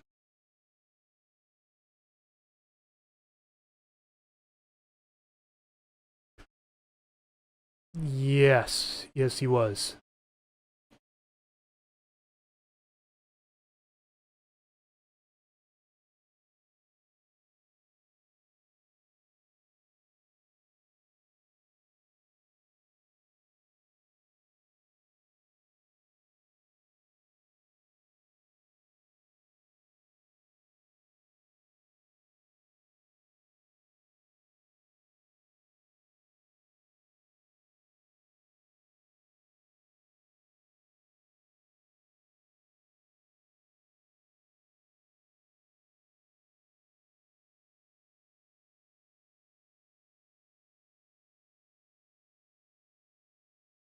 Alright, waiting for a new scan. Looks like we just got a new scan in.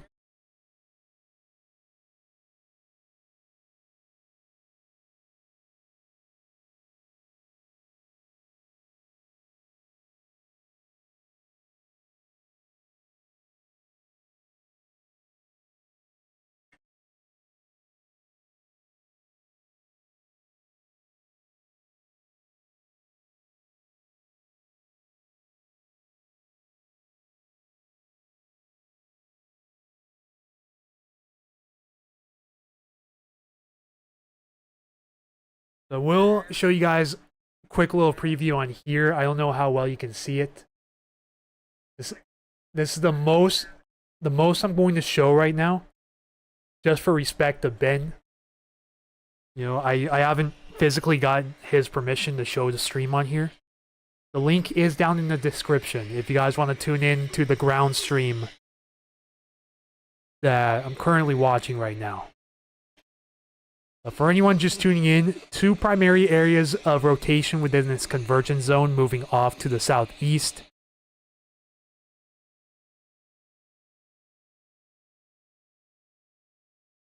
Okay.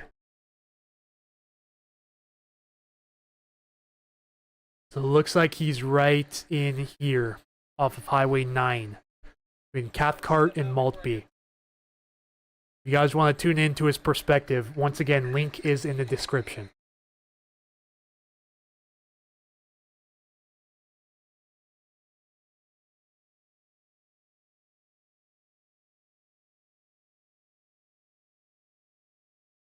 Yeah, you can clearly see the convergence zone on his stream.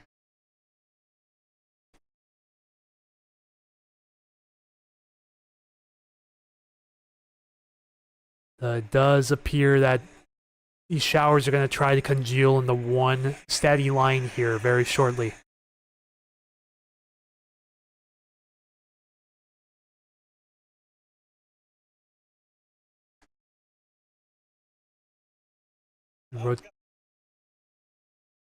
Okay, hail's falling. You have small hail falling in the Cathcart area right now. Rotation is definitely strengthening up here near Lake Bosworth as well. So moving off towards the northeast. I said southeast earlier. I meant northeast. It's pushing off towards this way into the foothills right now. Showers also forming down here in the South Sound as well. Moderate shower about to cross Highway 169 near Hobart. Actually just crossed the highway. So it's crossing Highway 18 near Tiger Summit right now. As these showers move up into the foothills, most likely produce some snow as you get up on I-90 towards east of North Bend.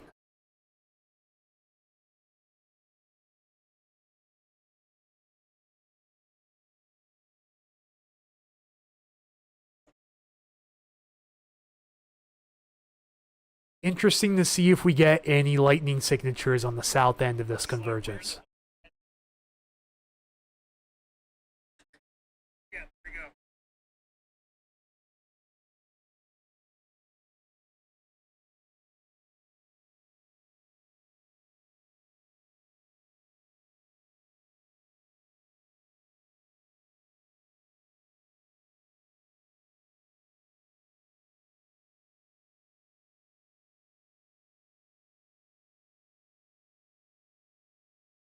Yeah, it looks like it's just off of Highway 9 near Cathcart.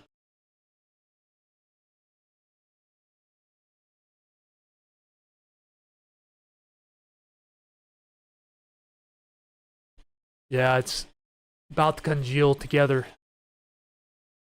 This convergence winds are starting to come in pretty strong out of the north now. So the modified Arctic northerlies, even getting maybe a quick little cell pop up here near Mount Vernon and Burlington as well. This is relatively new. Most likely getting some heavy rain, possible small hail in the La Conner area right now. These wraparound easterly showers are starting to come in behind the center of low pressure as it moves towards the south. The winds gusting to 21 here at Hoquiam out of the northwest. 21 at Shelton out of the southwest. Northerlies showing pretty clearly here at Arlington. Really northeasterlies. And then southwesterlies here at Boeing Field. And due south out of SeaTac at the moment.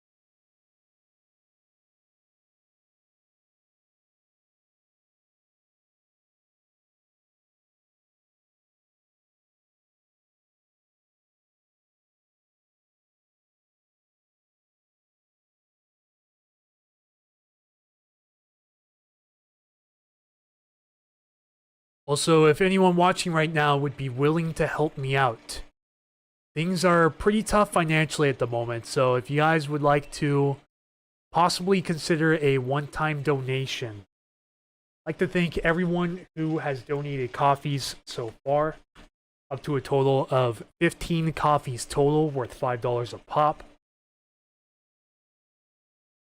Sherry, if you're watching right now, thanks again for your 2 donations of coffees over the last month. I'd like to shout out James Alexander for his donation and Ken Moffitt for 2 separate $5 donations. Thank you all very much for that.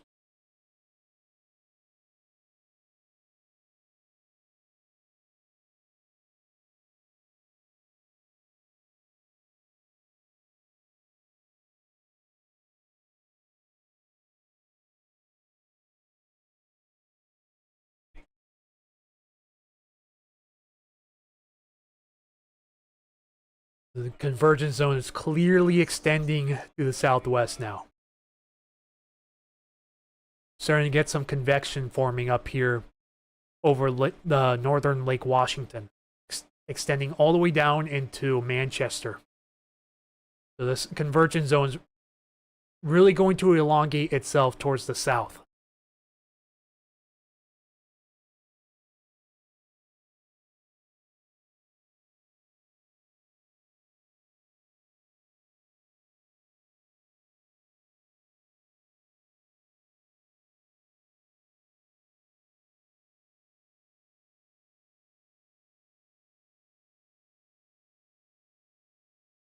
Okay, current time is 3:30.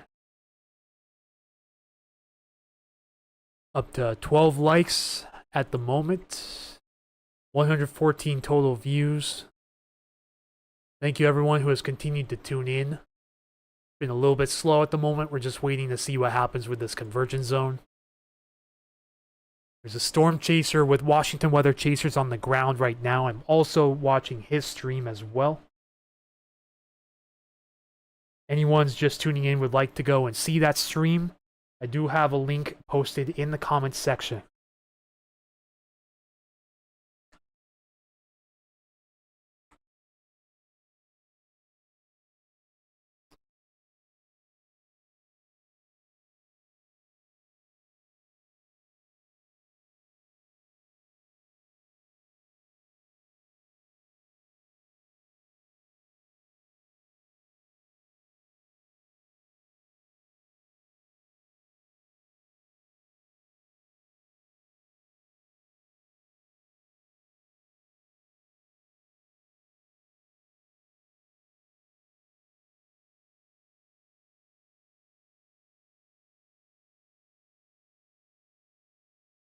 You can see the center of rotation around the Olympic Peninsula here.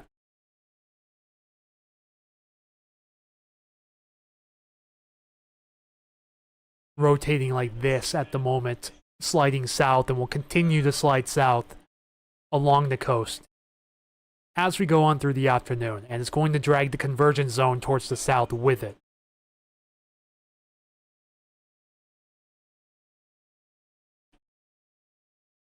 Heavier showers currently moving over the SeaTac airport at this moment.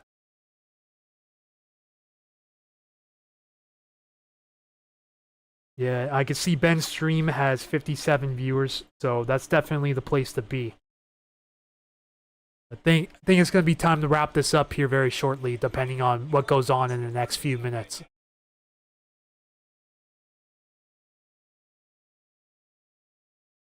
Does appear that the rotation is starting to loosen.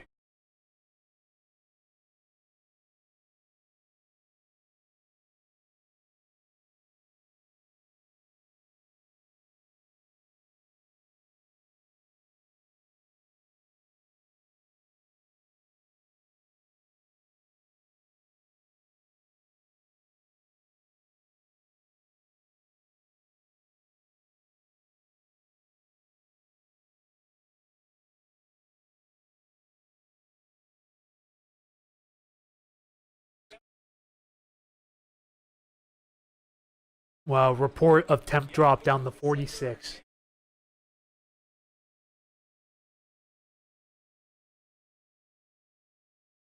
We have the 21Z HER fully initialized.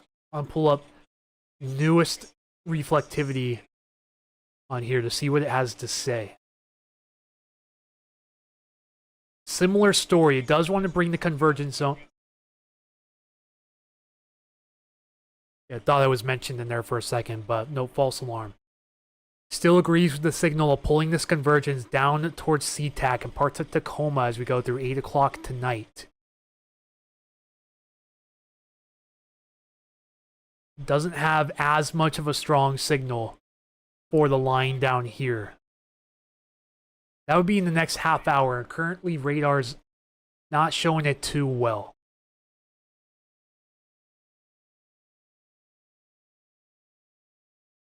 You can almost clearly see the center of low pressure here over the Olympics now. All of this is rotating counterclockwise around it. The reason for the convergence zone is the southerlies coming in out of the west and then up through the south are meeting with the modified Arctic air coming in from the northeast and then changing out mostly out of the north. So the northerlies and the southerlies are meeting up, forming this convergence.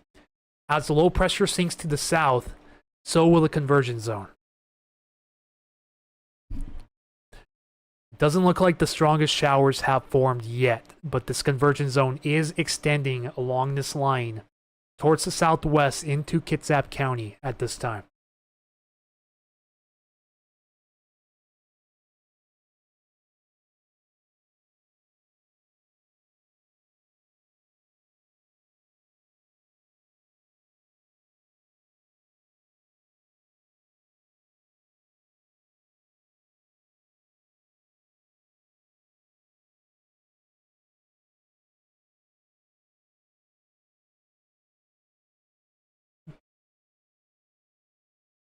Hey, does anyone have any comments, questions, or concerns before we start to wrap things up here shortly?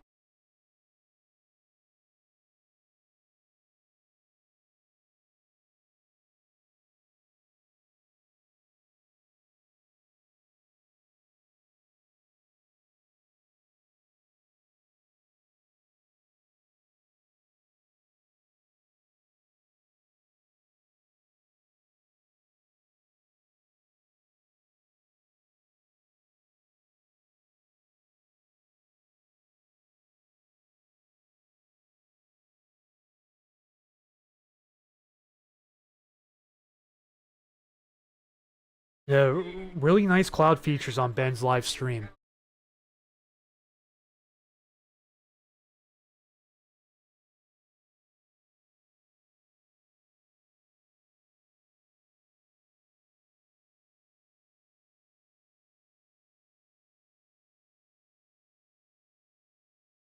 So you got some showers developing over SeaTac, approaching Vashon Island. Looks like this convergence zone is still trying to extend a little bit more towards the southwest. And then heavier shower over, or near La Conner right now, just east of Fidalgo Island.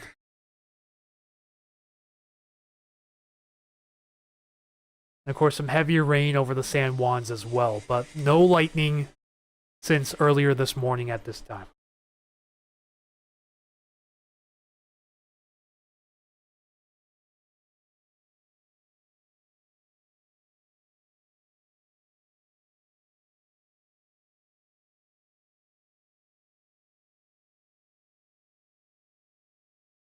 And right now, stronger showers along I-5 south of Cowlitz County.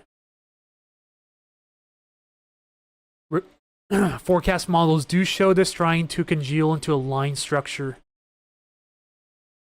However, it looks like it's struggling to do so at the moment, but we can't count that out quite yet. But for now, most of the activity, if not all of the activity, is north of Seattle at this time.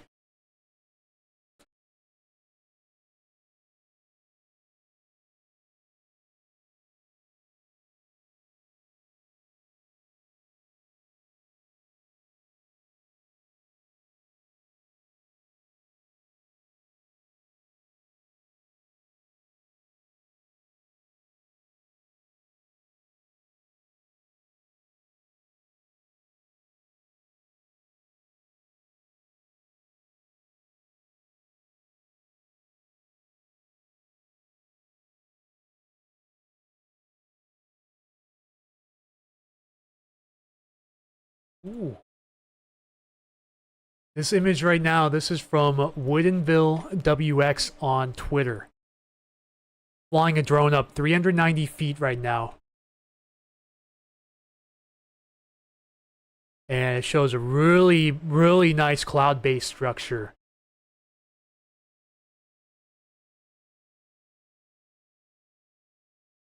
Looks like maybe a shelf cloud trying to form along this outflow boundary here, and even a little bit of scud as well.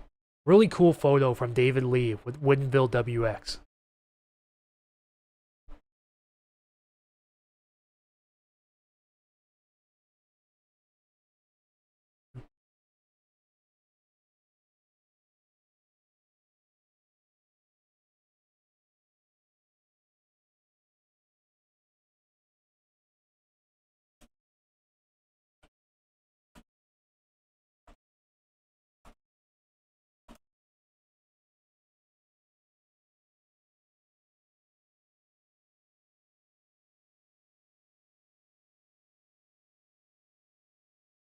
Let's see here. Also, for what it's worth, it says my stream's offline. Why is that? That's weird. That's not right. Stream is still online. It should be online. Okay.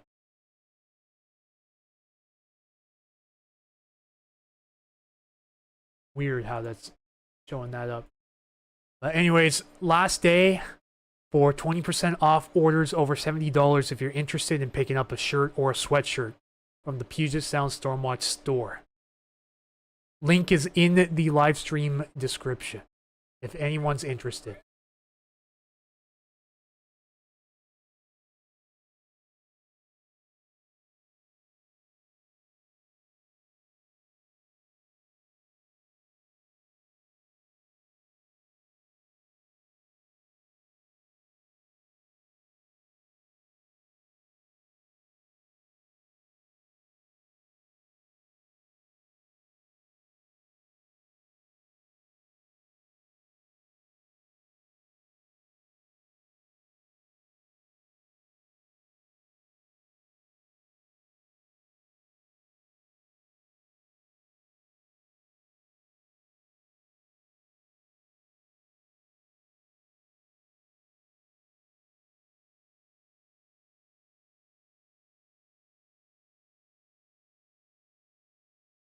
Good. I got a shout out from Benjamin Yurkovich, Washington Weather Chasers.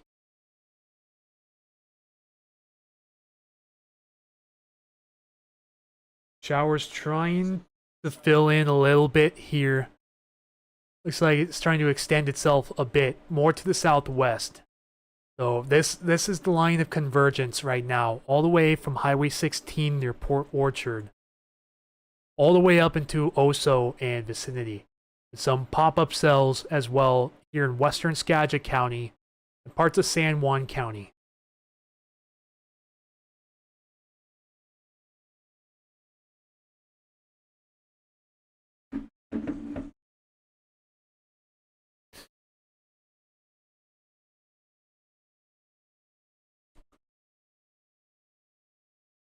This cell down here, Battleground, may put out some lightning soon. Definitely looking a bit more organized, at least on Windy's radar. Let's go switch back to radar scope real quickly. Yeah, the rotation's much more sloppy. Although it looks like maybe it's tightening up a little bit where as part of the convergence zone recycling. Yeah, it looks like maybe it's trying to come back together here a little bit north of Monroe. It moves off to the northeast. The rotation's definitely sloppy on the north end here, as well as on the south end in the Cathcart area. Now over Maltby, moving along Highway 522 in Maltby. Some weak rotation, but nowhere near as strong as it was before.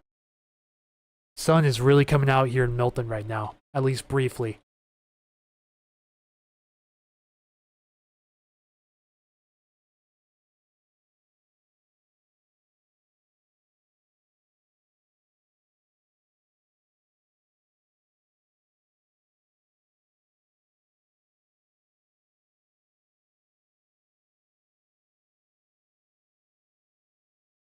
Yeah, it definitely looks like the Columbus Day post on Facebook is getting a lot of reach. It's getting a lot of shares right now.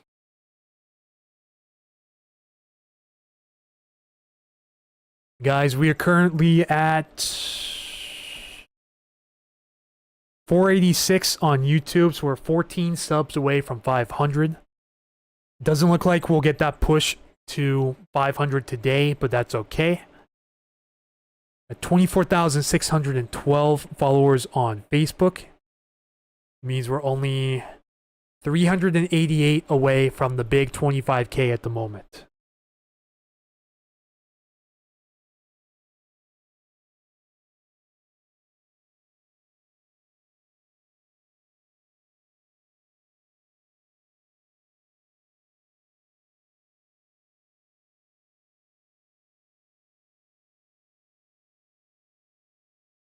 This convergence zone definitely pushing farther to the southwest.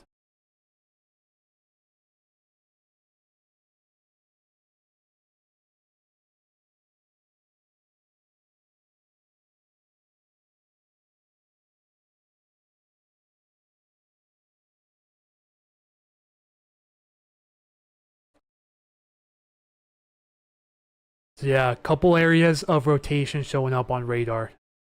Looks like the rotation's trying to strengthen on this little cell down here over Maltby. Definitely become a lot more broad now.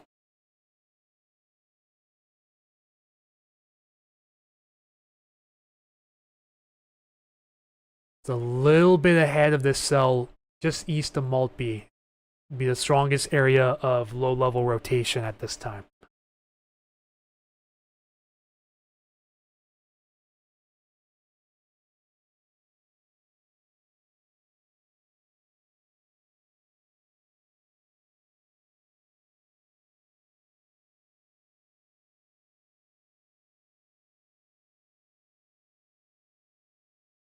All right, where's my mouse? I lost my mouse. There it is.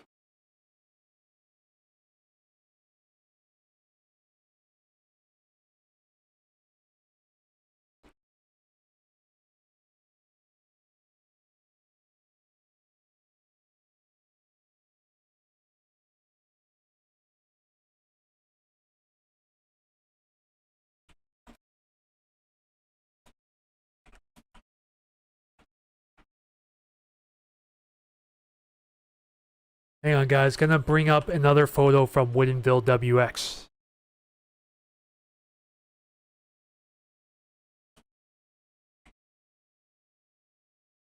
Really nice looking cell over Maltby right now. And hang on, let me bring it up for you guys real fast. So this is the scene over Maltby right now. This is from the drone, 390 feet. Really nice lowering here amidst the lower cloud base. You can see where the downdraft is as well. The rain shaft here. This is the colder, drier air exiting the storm. And then the area of clearing right here should effectively be the updraft. Although the updraft may be a little bit farther off to the right side as well. But all right, unofficial Washington State wildfire aware. Hello, glad to see you found the channel. Welcome, my friend. Welcome.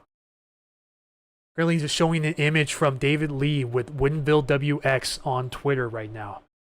This is a drone photo about 5 minutes ago showing a nice lowering within this cloud base over a cell right over Maltby right now.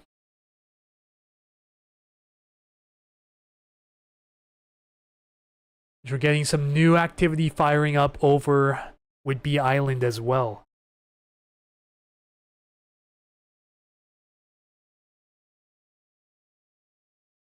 Gonna exit out of Ben's stream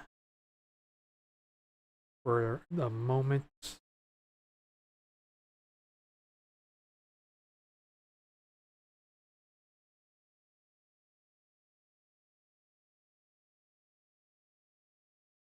Okay, there we go.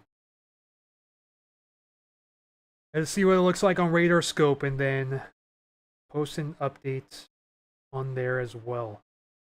On Facebook, I should say. Looks like we're starting to hit peak action time around here, right around the time that the models have been showing.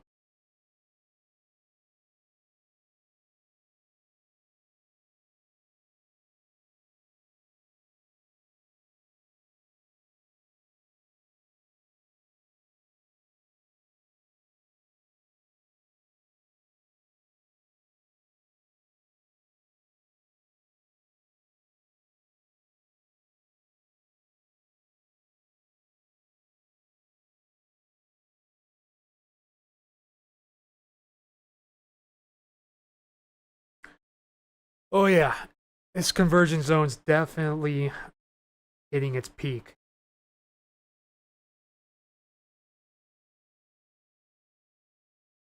Just waiting for the first sign of any lightning that pops up. And there we go. 2 lightning strikes right over the Puget Sound. So first lightning strikes of the day just happened.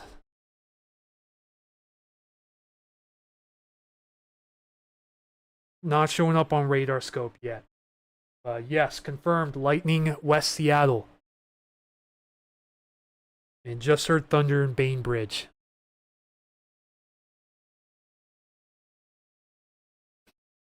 Let me post an update to the main page real quick.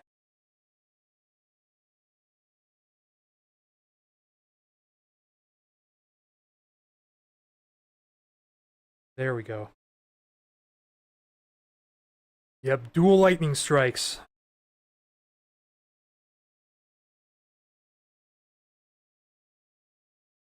Just outside of Fauntleroy and Alki Point. Several, 7 to 8 now. Yeah, my lightning strikes are showing up on Windy, so you must be using WeatherBug or a separate source, if I had to guess. Looks like right on cue with what the models are showing, so +1 for the models there.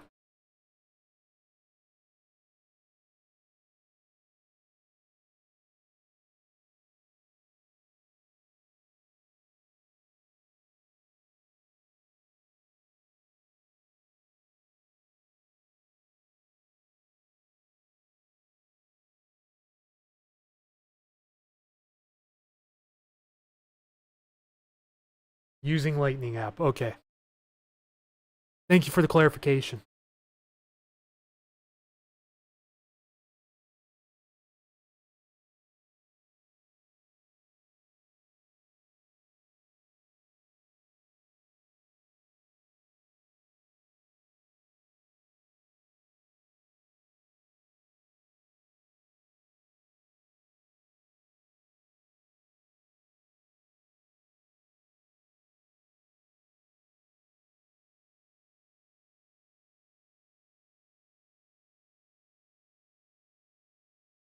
Okay, there we go. Post made to the main page.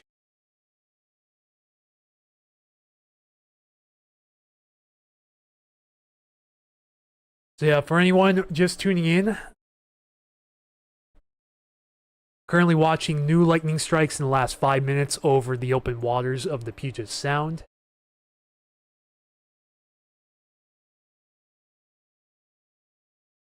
Oh yeah, yeah. I see your post now. Washington State wildfire aware.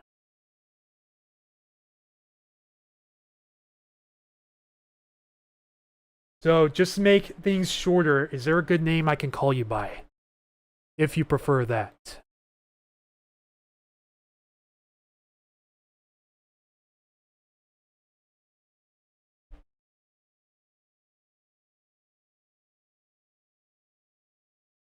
Oh yeah, today is going to be busy for sure.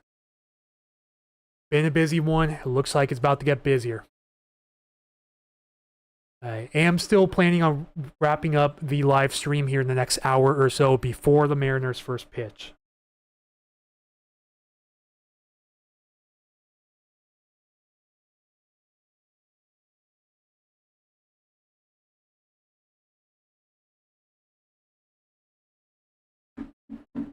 All right. And there we go, another new one now. This is just what Windy's showing, so let me pull up the Lightning app real quick. I'm gonna try Lightning Maps. Usually this one's been pretty good about showing it as well.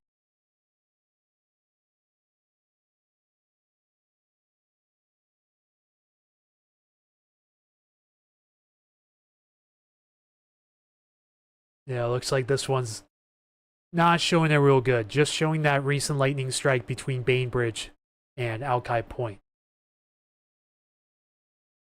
I'm gonna see if I can pull up a better one on PC. Because right now my apps are just not cutting it.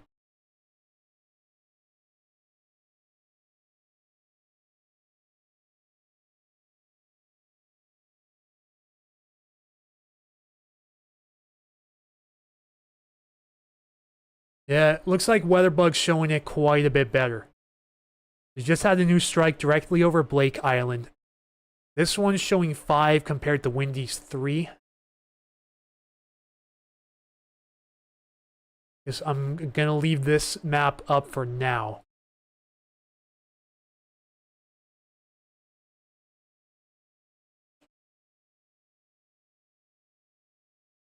In comparison to what the models are showing.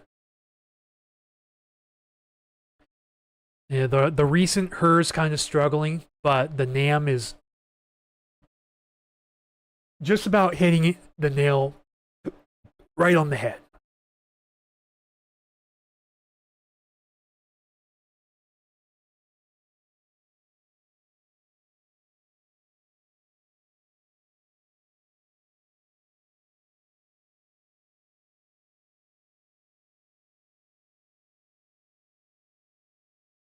Yeah, it looks like it's rocking off the Puget Sound right now.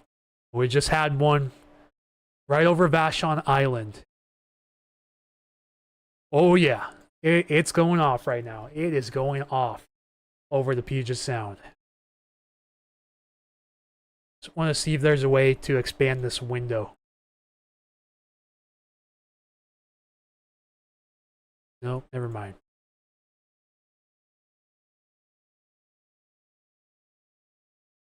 Might be stuck with this window.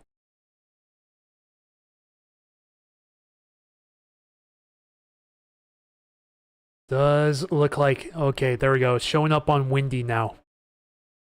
The lightning strike little ways out from the parent storm down here. Wouldn't be surprised if I start hearing this lightning or hearing this thunder very soon too. Yeah, closest strike to, I don't know why it's centered here along I-5, but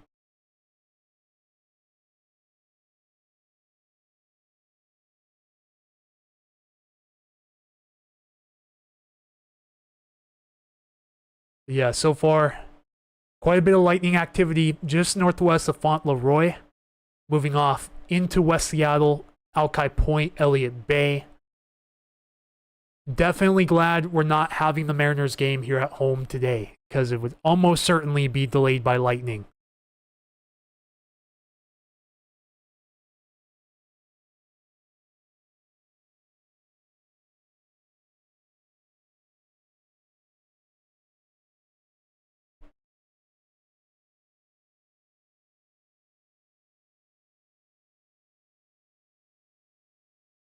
Let me take a screenshot of this real quick.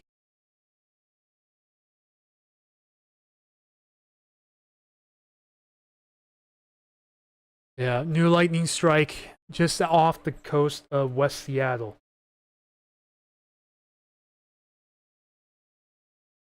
Thunder in Bremerton. Kenmore heard thunder. Oh yeah, the reports are coming in. They are coming in quick.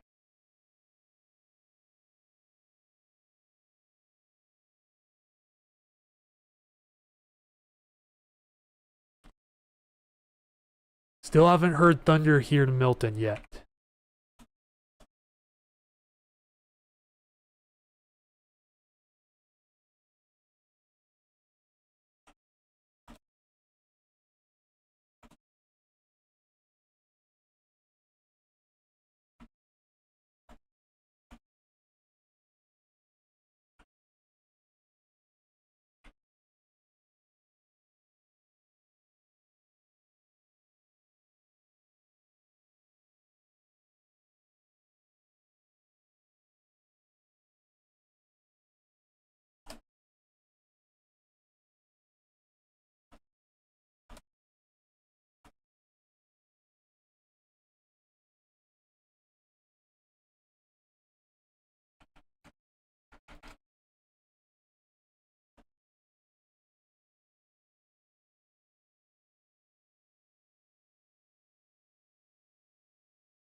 I just posted an update to Blue Sky. Yeah, it's showing it way better on WeatherBug than RadarScope and Windy combined.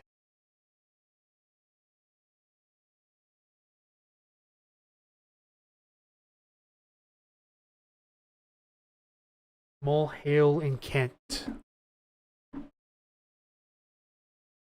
Oh yeah, it's seriously picking up now over West Seattle. Big time.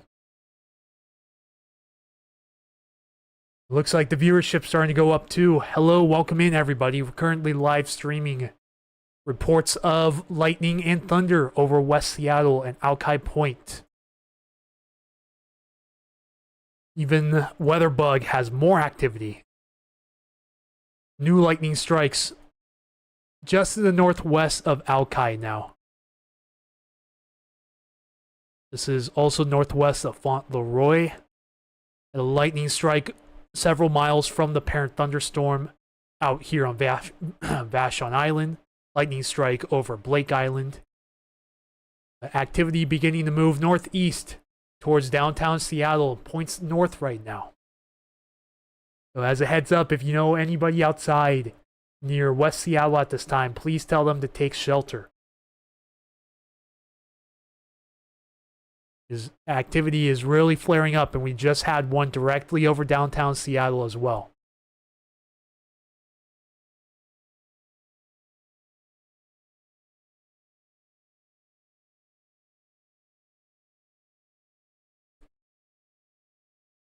I'm going to start switching back and forth between radar scope and WeatherBug.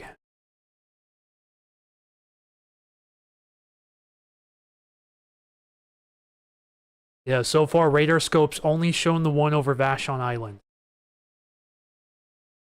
It shows a cell forming as well, just south of Whidbey Island, to the north of Hansville, right around where the Skunk Bay weather cam is right now. This convergence zone is now pretty much fully matured. It's extending all the way from Oso all the way down, and it's extended even farther southwest, pushing into almost parts of Mason County. Just look at how much this convergence zone has grown in the last hour.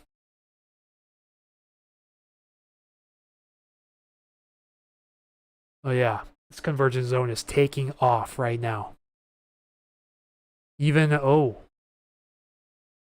we got an area of rotation moving into West Seattle as well. Not only is it producing lightning right now, but could be rotating at the low levels.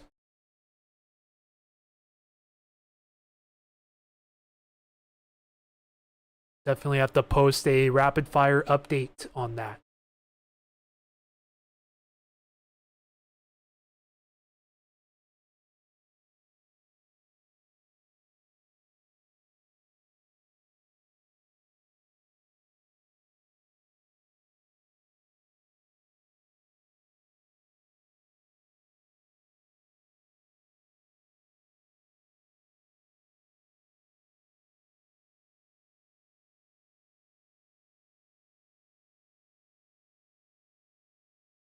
Already lost a few members on the rapid fire updates as well. Too bad.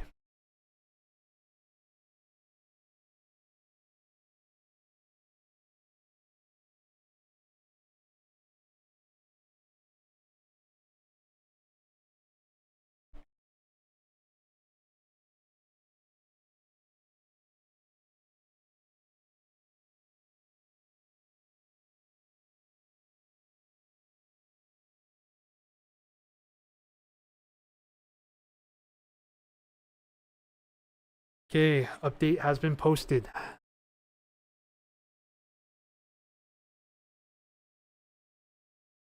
Yeah, lots of lightning right now, just offshore of Alki at the moment.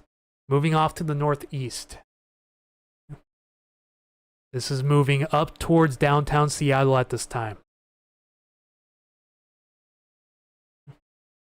Yeah, small hail with this cell in Kent.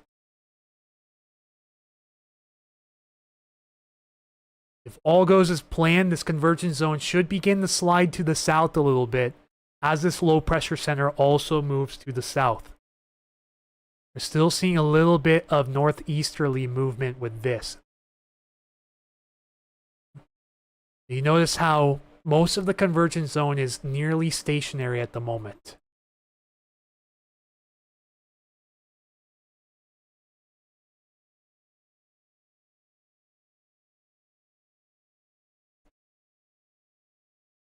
You can easily see those counterclockwise swirling clouds around here.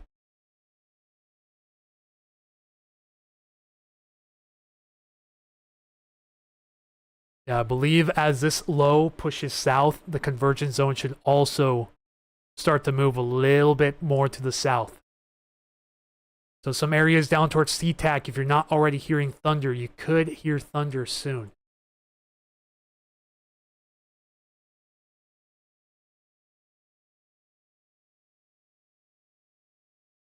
Alright, looks like we're up to a record 8 viewers now for the day. Hello everyone, welcome in. We're currently watching the lightning activity here over West Seattle. Also looking at some low-level rotation as well, showing up on radar. So just had reports of hail with this shower over Kent. Had a lightning strike over Vashon earlier.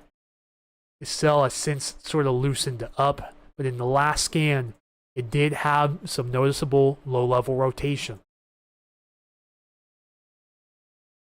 Appears to have sort of died out just a little bit, but this is actively producing lightning over the Alki area right now. Also some small little pockets of embedded rotation as well within this convergence zone. Wow, someone just said possible tornado on Longview. I'm gonna have to check this out real quick.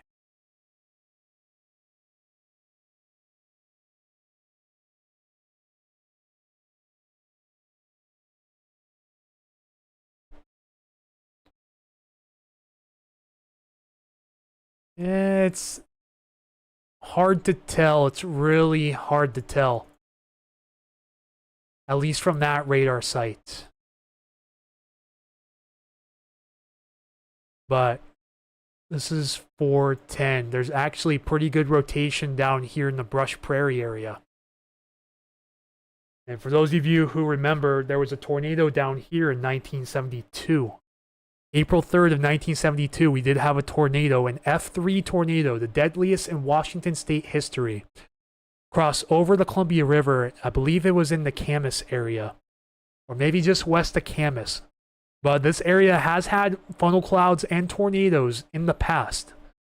Like lots of low-level shear down here in this area.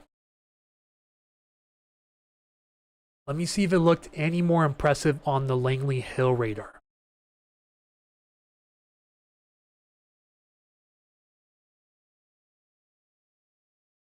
Not really.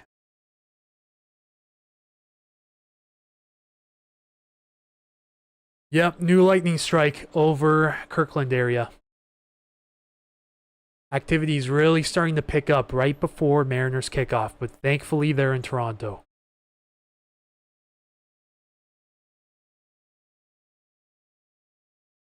Oh yeah, so now we have to go to a broader spectrum. Yeah, so new strike just outside of Kirkland. This is with this little cell right here. That also showed up on Windy.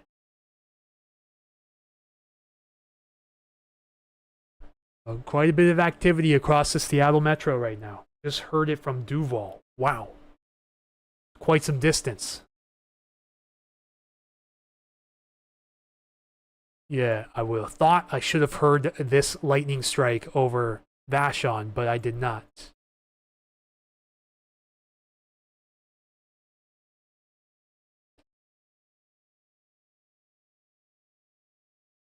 So far, seems to be overperforming a bit.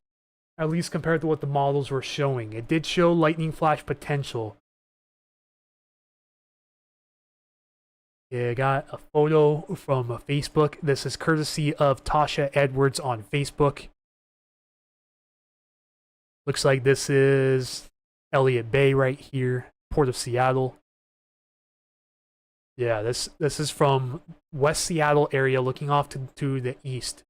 Really nice, menacing looking cloud bases right now over downtown Seattle.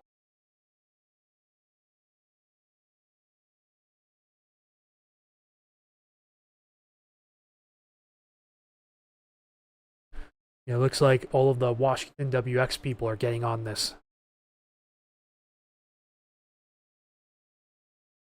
Let me go check out this tornado report from Longview, because if so, that's madness.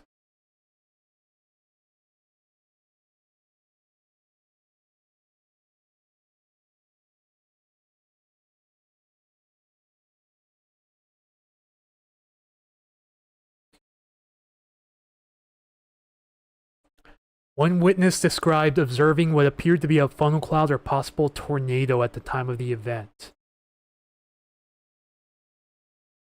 Let me pull this up real quick. This is courtesy of Longview Fire Department.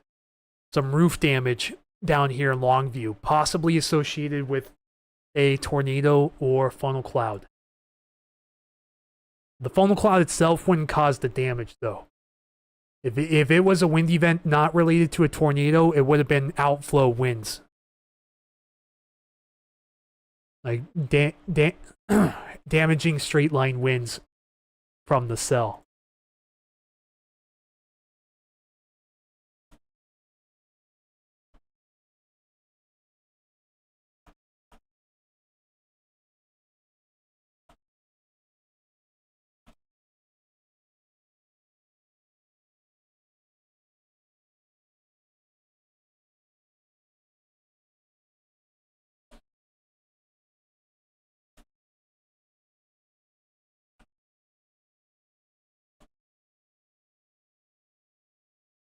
I want to see if I can share this on Facebook real quick because that's a huge deal.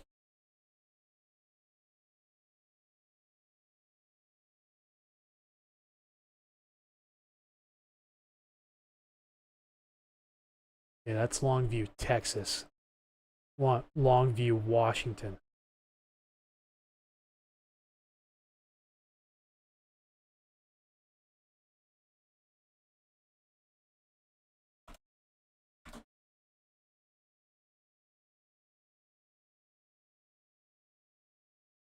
See if that's the one. Yep, there we go. It was a funnel cloud. My girl got it on video.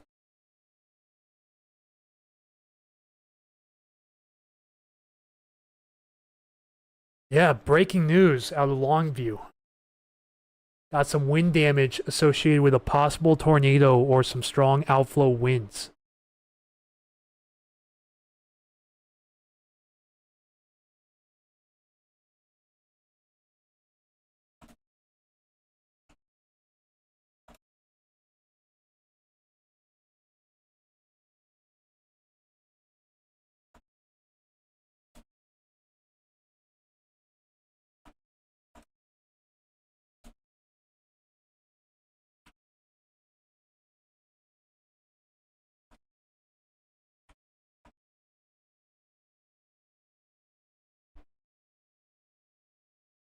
Yeah, that's definitely getting shared to the main page for sure.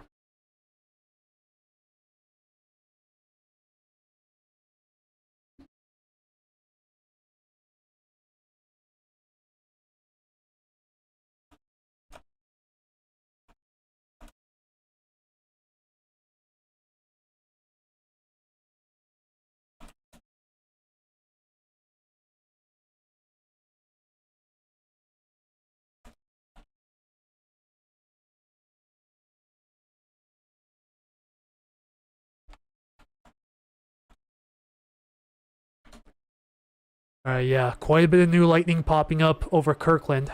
Seems activity may have slowed down a bit down here to the southwest. It does appear to be the case. Yeah, it appears the lightning threat has shifted to the northeast over Kirkland, moving into Redmond and areas north of Redmond at this time. Thank you everyone who has continued to like and share the stream.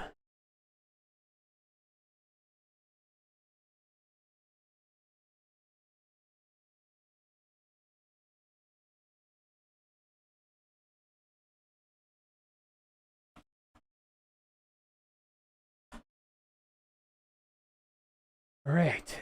Yeah, so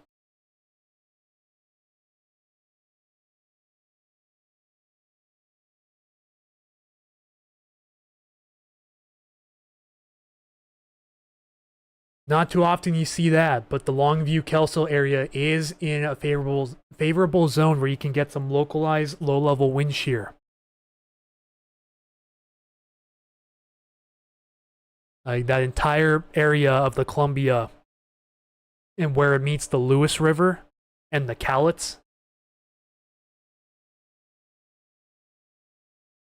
I wouldn't be surprised if this is producing a funnel cloud down here in Clark County as well, near Battleground.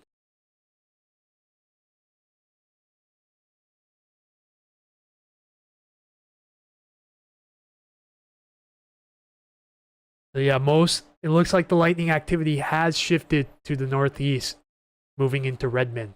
We're going to switch back to radar scope here. Check out some of the velocity scans around the area. Yeah, showing pretty clearly on radar scope now, and this storm does appear to be rotating.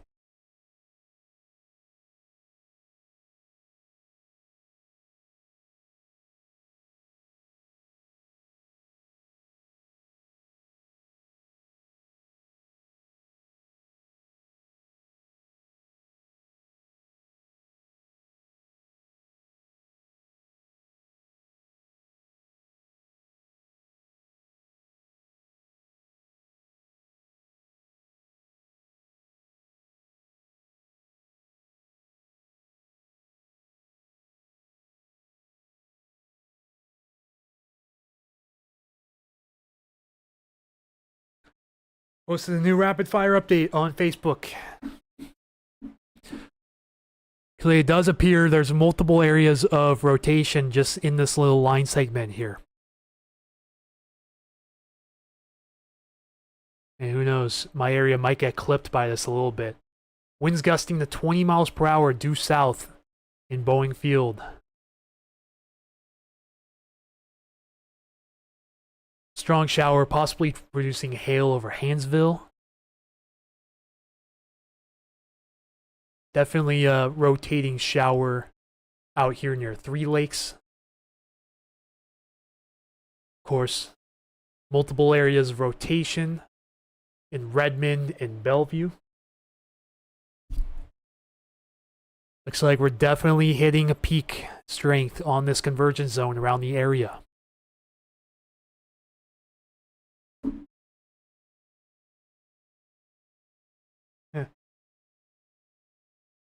Good thing you didn't go to Longview today.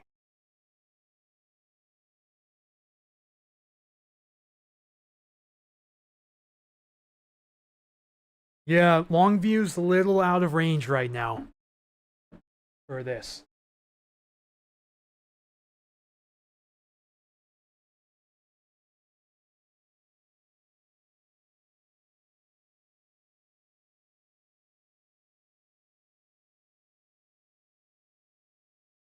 Let's read some of the comments on this post from Longview. But yeah, someone said that they caught a funnel cloud on video.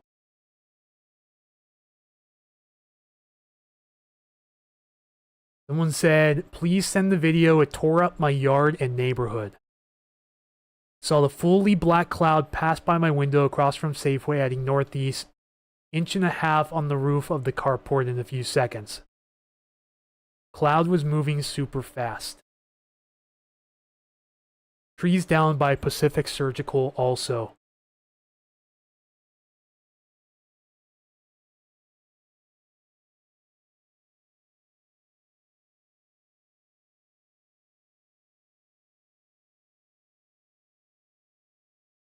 Yeah, so this is courtesy of Longview Fire Department.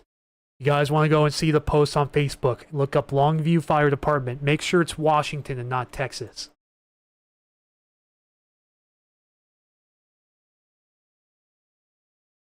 Let's go check on our neighbors to the south, see how they're doing down there. Definitely still some rotation, although it has weakened. This is in the battleground area, Clark County. Near the community of Hawkinson, moving off to the east. So, anyone just tuning in case you missed it, possible tornado report out of Longview a little bit ago. Post was made 43 minutes ago, so sometime in the last hour and a half or so. Looks like less than an hour ago, but that was 34 minutes ago, so around an hour and a half ago. Tornado report coming out of Longview. Let's see if we go back to about 3 o'clock or so. It's hard to see on velocity. It most likely would have been right there. And this is storm relative velocity, so let's switch it to base velocity. Might be able to get a better image on that. Yeah, it looks like right around here. This is probably where you would have seen the greatest rotation right there.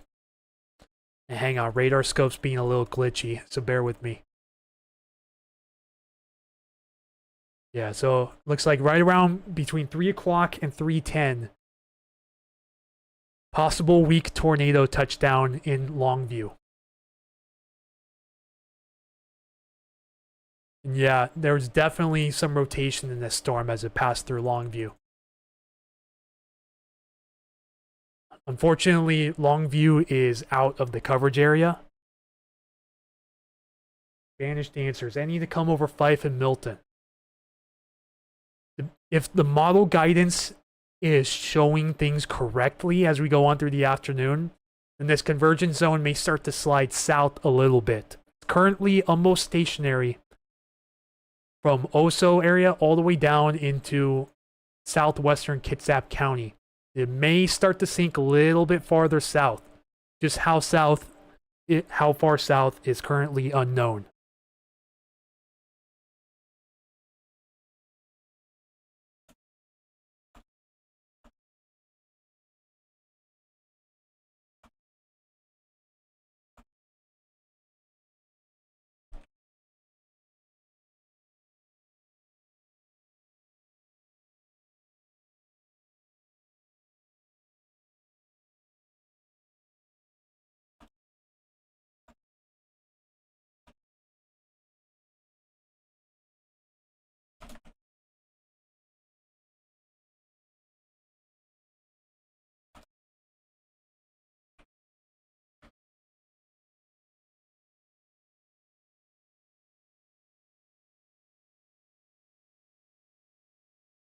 So let's go back to the lightning strike map.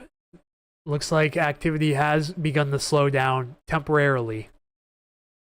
Not picking up any new lightning strikes in the last 5 or so minutes.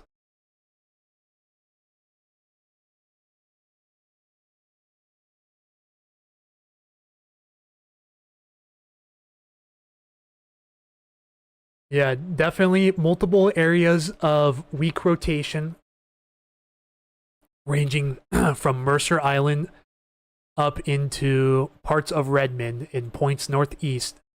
So Cottage Lake area down to Mercer Island, multiple areas of low-level rotation possible.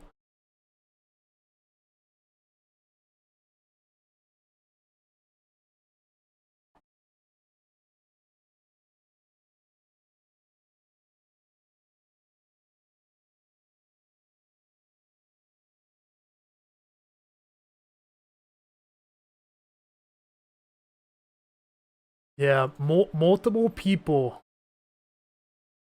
Ooh, Michael Snyder also commented on that too. Can't wait to see that funnel cloud video. So, multiple people are reporting seeing the actual tornado and seeing it cause damage.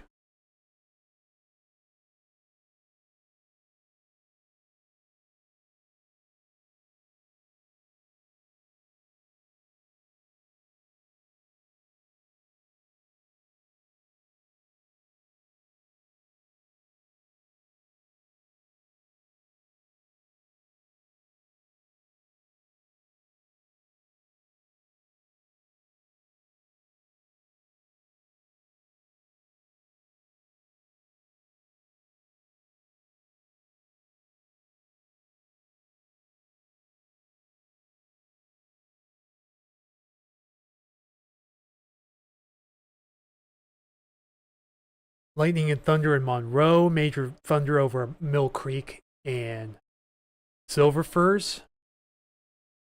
Brand new lightning strike just northeast of Maltby.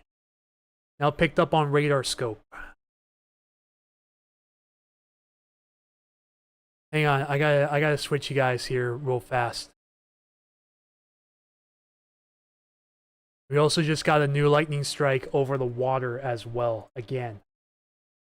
So this is the Weatherbug lightning strike map. This is the Windy lightning strike map. Although Windy's been falling behind. You just had one way out over the Skykomish River as well. And then, wow, one way up north, up towards Snohomish. So all of these are some old strikes. However, looks like we did just have... I'm not sure if that's new, though. I know the strike over Vashon Island did expire. I think that might be an old strike down there, but all the ones to the northeast of there are new. Thunder in Monroe. Thank you, Blue Drives On, for your reports. The rotation couple is tightening up over Redmond as well.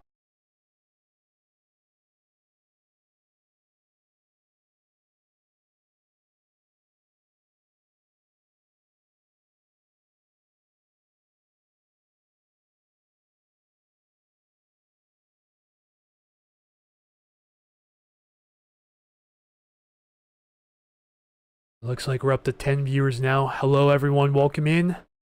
Anthony with Puget Sound Stormwatch here. Thank you all for taking time out of your busy day to tune in. Up to 12 now. Hello, everyone. Welcome. Currently watching the lightning map. These are old strikes over West Seattle. This storm has since recycled and dissipated. However, lots of new activity over downtown Bellevue, up through Kirkland, parts of Redmond, all the way up into the Maltby area, and along Highway 9 just south of Snohomish.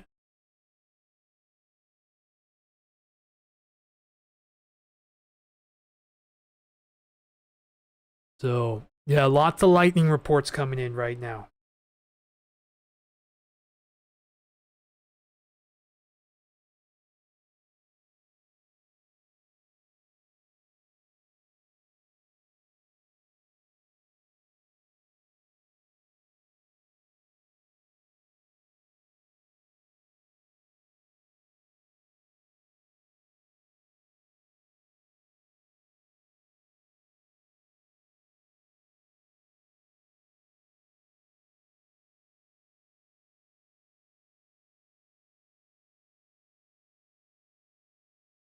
Work in Longview, glad it's my day off.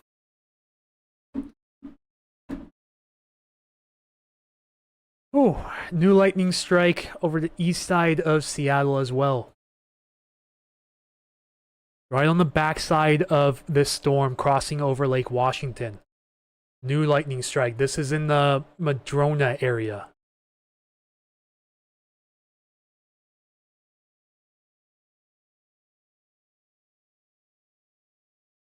Yeah, just right on the east side of that isthmus right there. Lightning reported over Skykomish, the Skykomish River, excuse me, and then just outside of Maltby, north side of Highway 522. Another new lightning strike right over Lake Washington right now.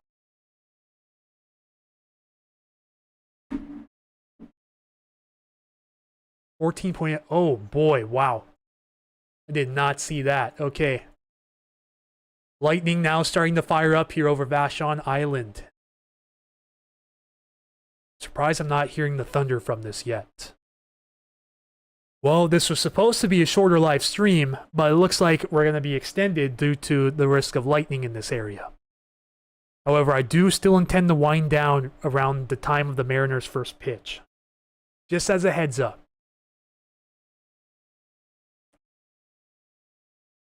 So, current look at lightning across this convergence boundary. All the way from northern Snohomish County, all the way down to southwest Kitsap County at this time. Even had a lightning strike over Northgate as well. So lightning striking several miles out from the parent thunderstorms at this time.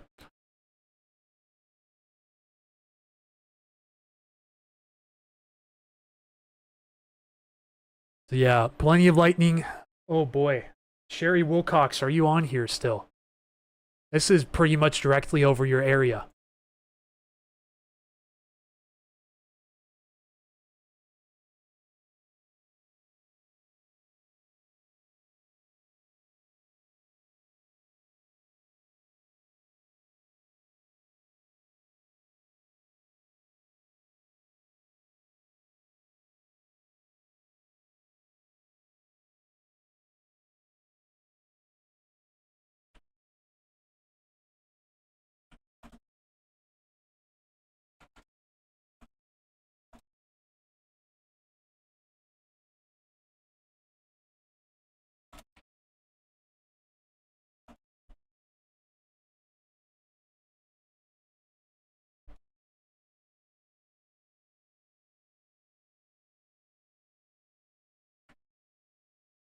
I sent the message to one of my page subscribers who lives in Central Kitsap.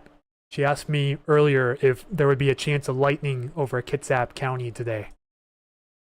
Thank you to the new subscriber. We're now up to 488. We are 12 away from 500. Thank you all so much for continuing to subscribe even during the downtime.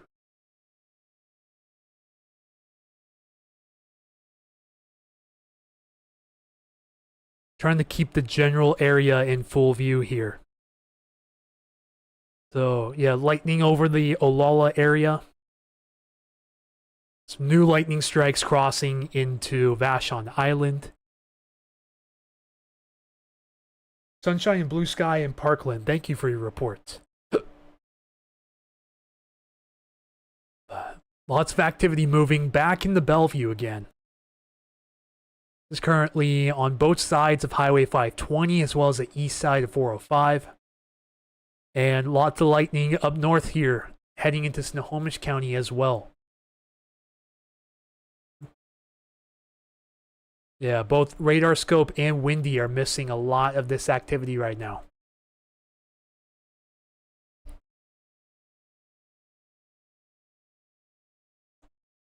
Yeah, there's multiple areas of rotation along this line. Partly sunny in Fife. It's also partly sunny out here in Milton as well. Strong thunderstorm moving into the Redmond area right now. Just had the lightning earlier. Here comes round 2.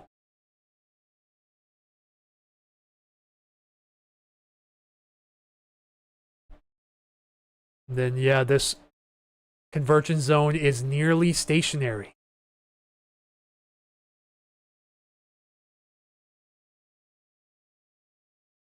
Same in Manchester. So, report of thunder in Manchester. Right over here.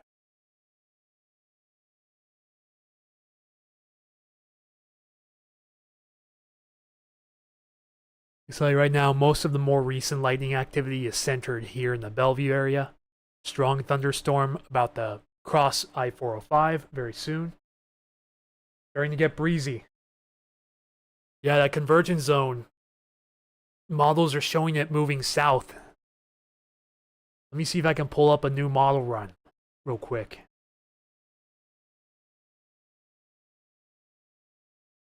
So this is the HER 3KM, and it does show this convergence zone pulling south a little bit. Shows it possibly reaching Tacoma around 7 o'clock. So far, models are doing an okay job, but not a real great job. It's doing okay most areas, but it's overdoing it in the foothills quite a bit. Mariners and storms in one weekend. What a gift. Ain't that the truth? Preach it to the heavens.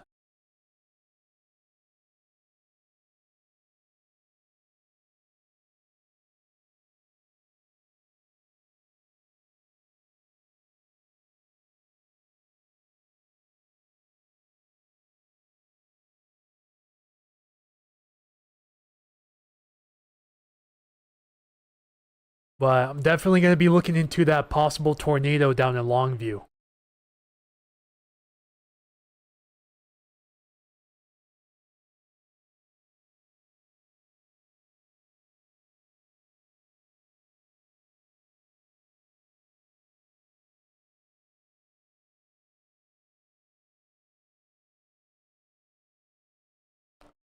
So yeah, this is what model guidance is showing. It does show this convergence pulling a bit south towards SeaTac, possibly points south as we go through about 9 p.m. tonight. But once that low pressure begins to really move to the south, then the convergence is going to dissipate as we go in through about 10 o'clock tonight into midnight.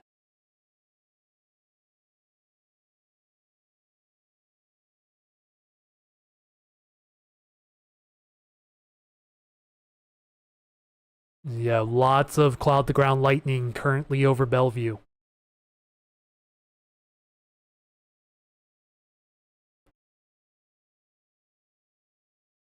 The comments are starting to pour in. Thunder in Olalla area. Getting some on Key Peninsula.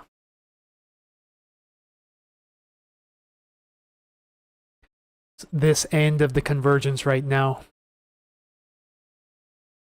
Not seeing any new activity up north here quite yet. Seems to have dissipated.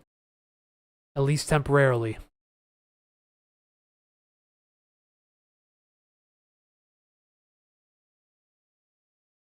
Alright guys, can we get one big push to 500? I need 12 more subscribers. Can we get one more big push before 5 o'clock?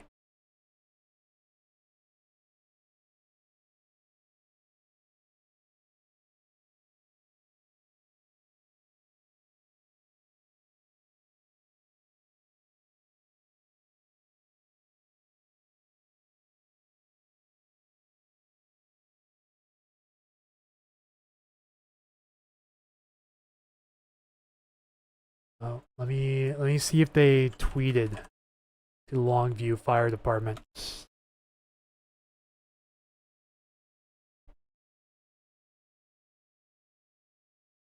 No, they had not made a tweet in 3 years.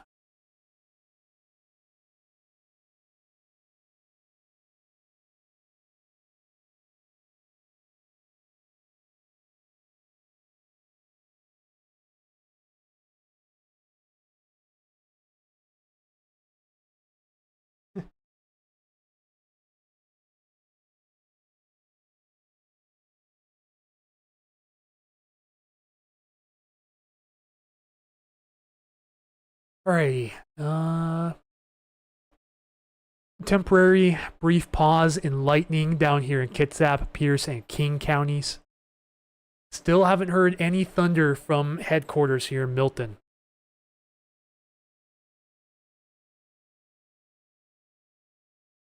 If there's any lightning going on to the south, there is not. All currently along this convergence zone. It spirals all across the Central Sound.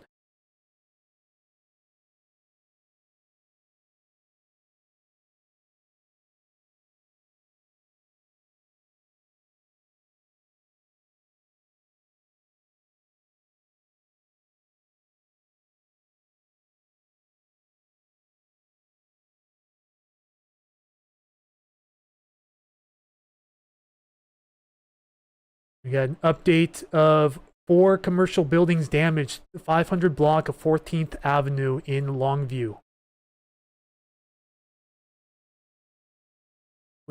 Witnesses described as a funnel cloud or possible tornado.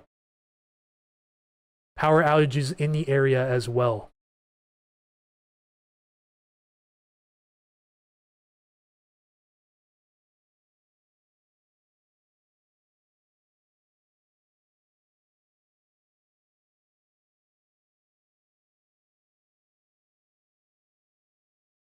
Let me post this to my X real quick.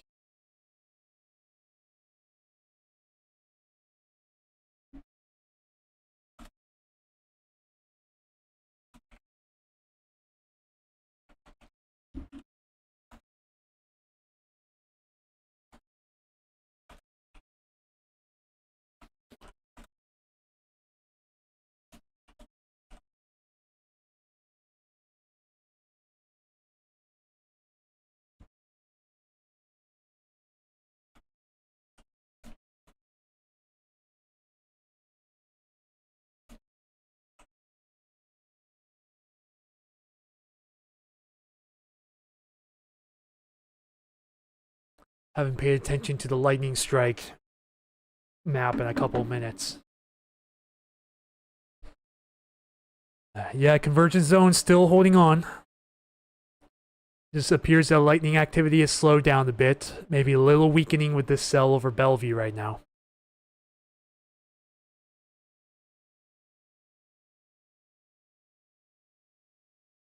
Definitely still some areas of rotation in here as well. There we go. There's Sherry Wilcox.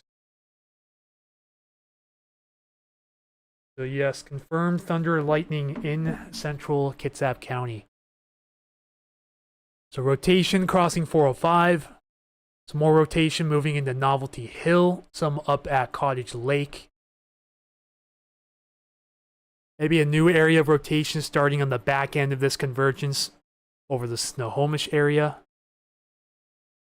Perhaps even a little bit of rotation here on this south cell.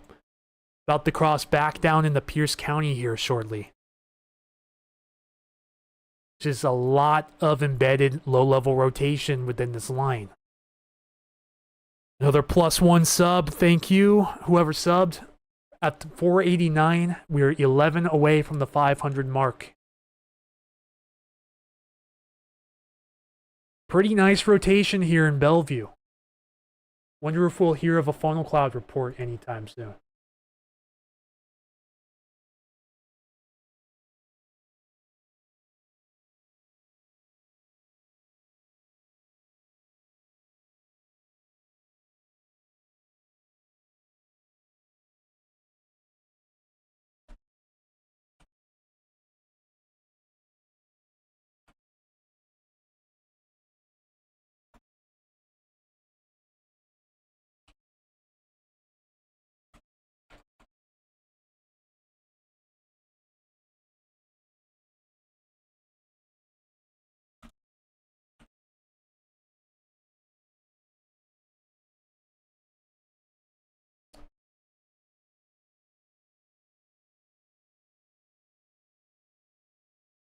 Even getting a little pop-up shower behind the initial convergence as well.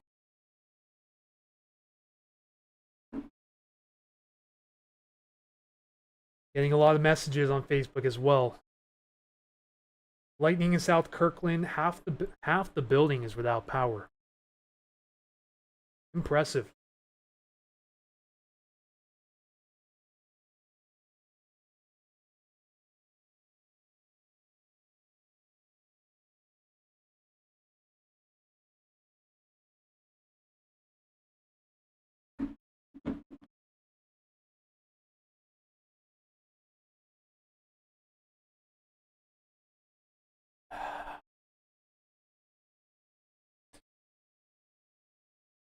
So yeah, several areas of weak low-level rotation embedded within the line of showers and thunderstorms.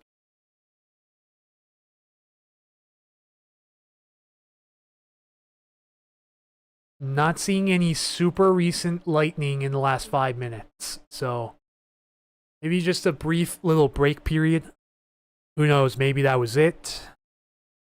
Okay, new lightning strike over Bellevue. Downtown Bellevue, so scratch that.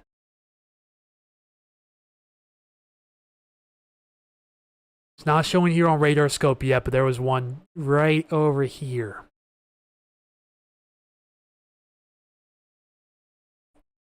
Looks like rotation's starting to strengthen up here in Cottage Lake as well.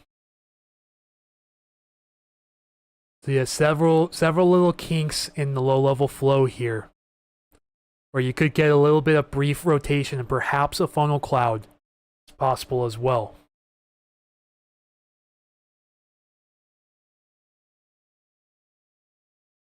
Geez, these showers are going all the way up from almost Skagit County, all the way down into starting to push into Mason County, just a tad bit.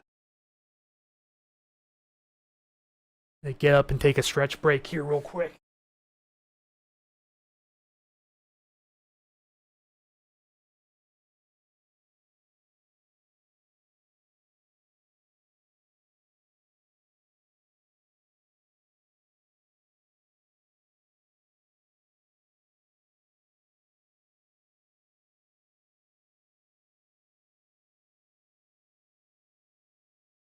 Lisa Seckler, I like your merch. You should promote it for Christmas.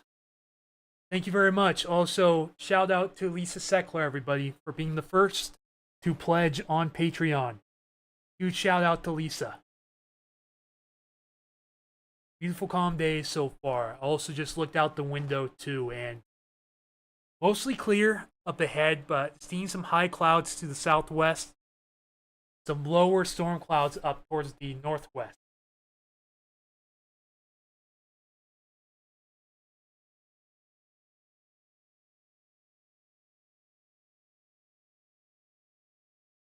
Yeah, and on the topic of merch as well, we should have some pretty good sales on merch for Black Friday coming up soon.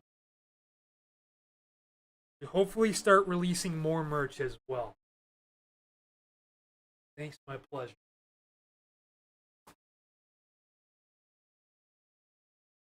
Unfortunately, if I want to keep doing this full time, I'm going to need a lot of help.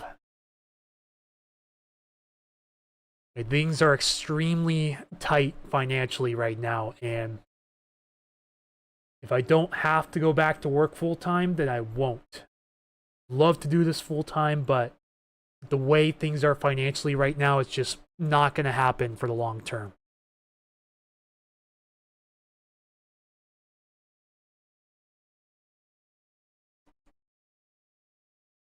Yeah, let's.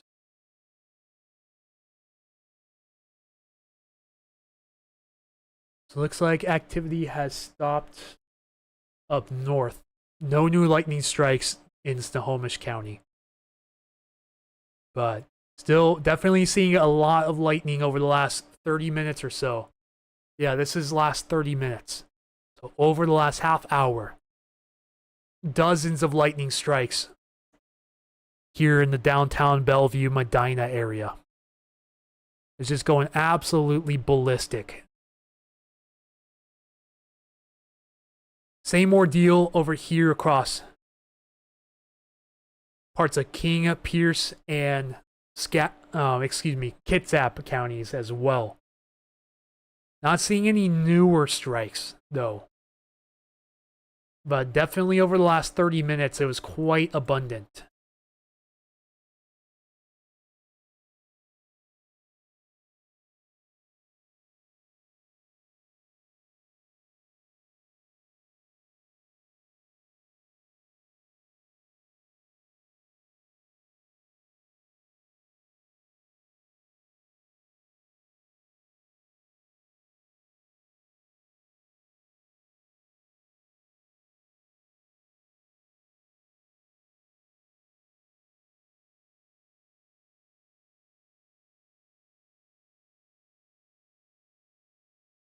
It's almost time for the Mariners' first pitch as well in about 10 minutes.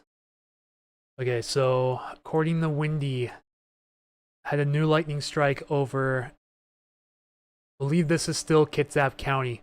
It's pretty hard to tell where the new lightning strikes are at just because it's so oversaturated right now with lightning.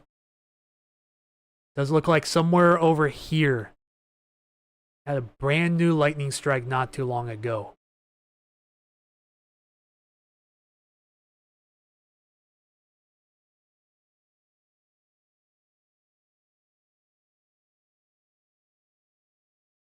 Any chance lightning hits Sammamish? Well, this lightning over here is pretty close to you. It may not directly hit Sammamish, but if you're not hearing the thunder, then I'd be amazed.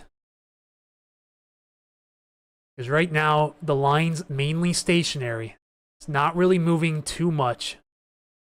But models are showing it sinking south a bit, so it's possible that unless something forms ahead of the line here, they may not get a storm directly impacting Sammamish. Just in the general vicinity, within about 5 to 10 miles. Really picking up here again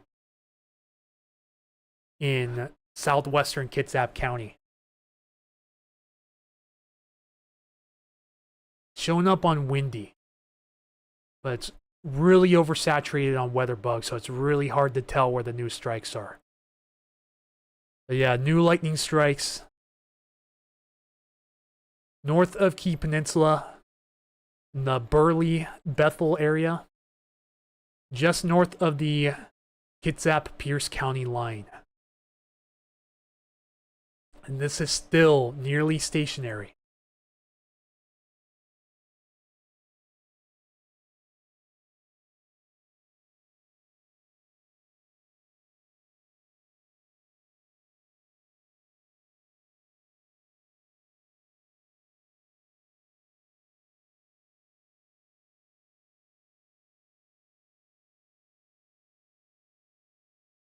Port Orchard has hail now at almost 5 p.m.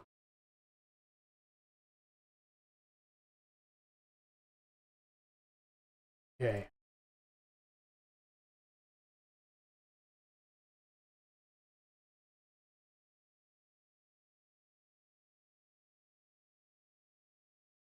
Starting to see the clouds fill in to the northwest.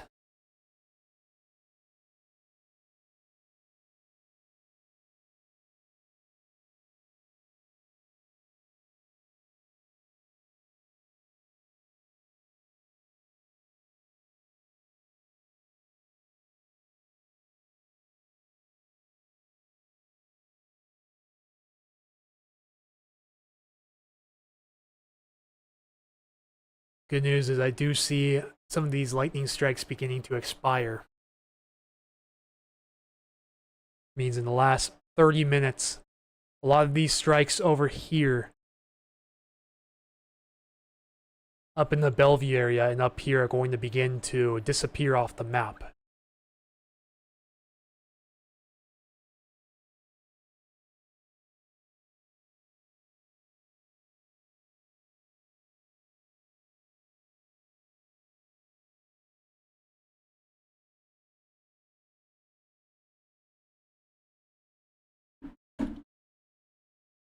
Yeah, guys, we're at 489 subs on YouTube. We're just 11 away from 500. If we could get one last big push tonight, we might be able to make the 500 goal.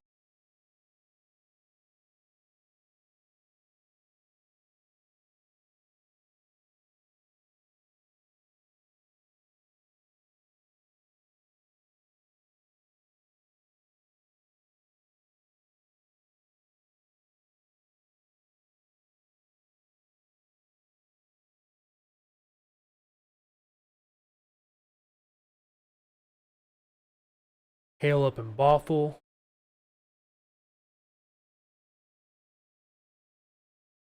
Yeah. Once the first pitch goes for the Mariners, going to begin to wind things down, assuming the Lightning doesn't pick back up again.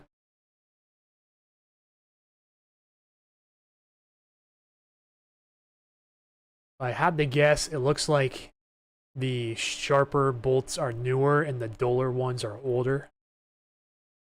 A little hard to tell on... Okay, so those lightning strikes just dissipated. Does look like that's the case. So these lightning strikes are going to begin to disappear in the next few minutes. It's going to be really helpful to tell where the new lightning strikes are happening.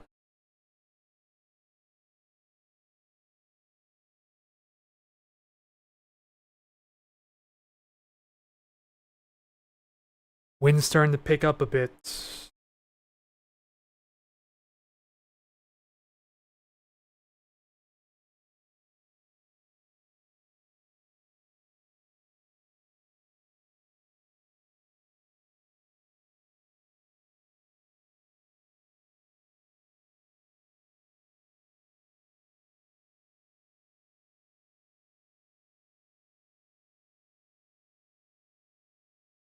Now, pretty strong storm just north of Seattle.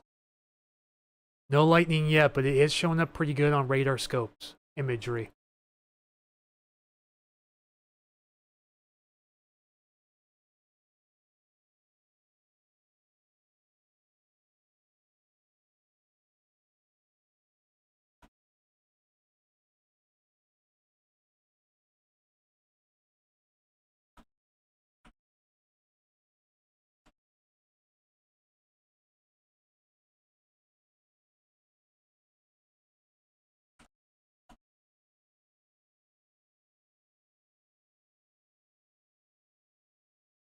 Gotta head to Everett. That was fun. Thank you, Puget Sound Stormwatch. Yes, thank you, Blue Drives On, for tuning in. Thank you very much, and have a safe trip up north.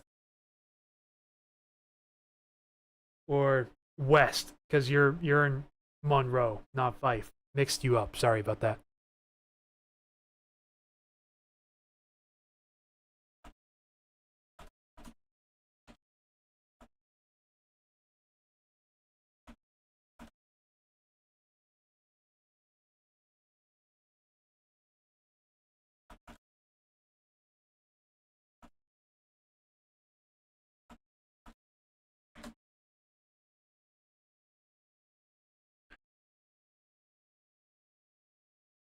Okay, stream update. 13 likes, hanging on steady.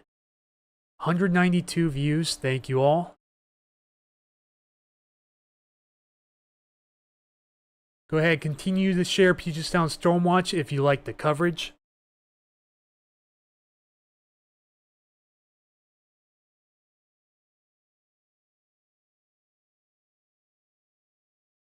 Like Windy's really starting to catch up on the lightning coverage, so I'll switch to Windy for now. We're going to take a look at radar scope briefly. So here's the storm, or just a heavy shower at the moment. No lightning reported with this. Just north of Seattle city limits. And what's left of the storm over Bellevue is considerably weakened over the last few radar scans. Still going quite strong here over southern Kitsap County. And another shower trying to pop up on the back edge of that convergence. May start producing lightning soon, but the very least small hail.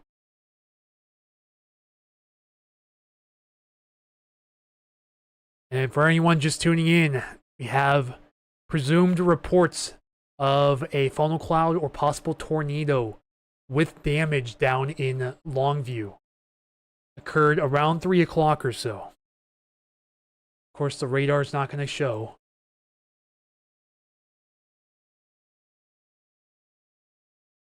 Yeah, definitely busted radar imagery for the South Sound and Southwest interior. Down here, this was showing up as a much stronger line of possible thunderstorms.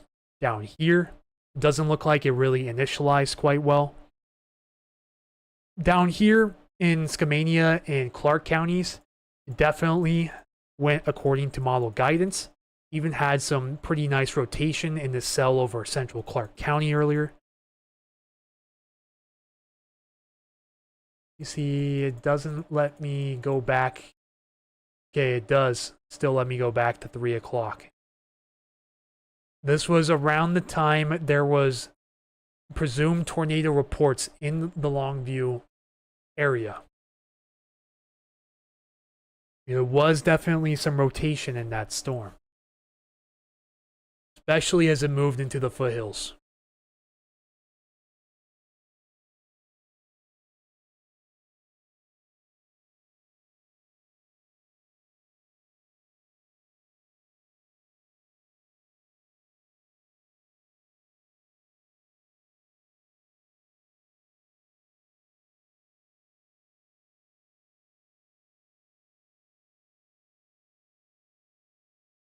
We're making a good push on Facebook.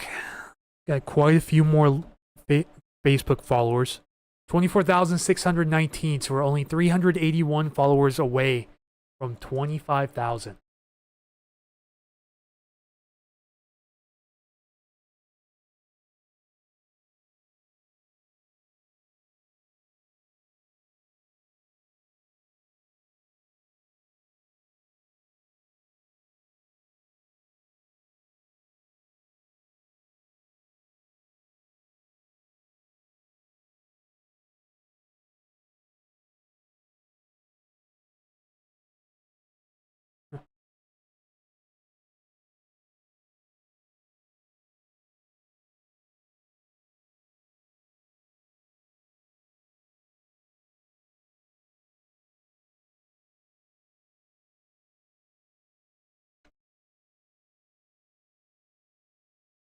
Tree broken by storage units and chicken plant down in Longview.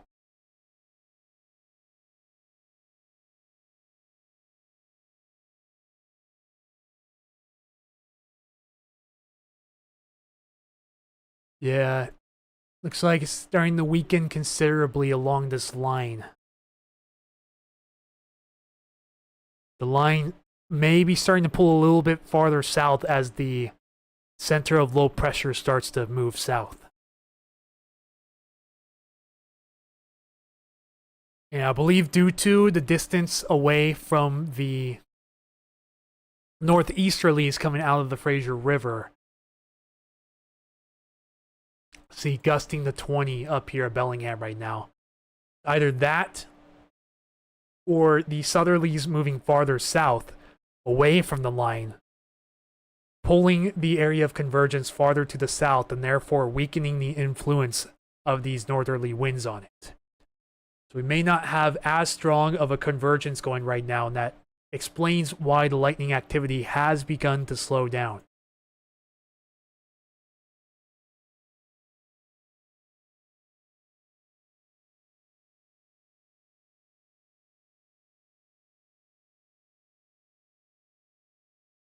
And notice if we refresh the... Okay, never mind, you guys can't see it, but... No new lightning activity in the last 5 to 10 minutes. And just in time for the Mariners to kick off, too. So, currently have 5 viewers, so I believe now would be a good time to start to wind things down on the stream. So, barring any last-minute questions, comments, or concerns, go ahead and start to conclude things on this stream. So, do appreciate everyone tuning in today. It was a longer stream than I anticipated. That lightning kind of happened like during one of the downtimes of the stream and really started to kick things up for a bit. Definitely not quite on the bingo card, but so far model agreement is pretty good with what's showing right now on the radar. So props to the computer models for that.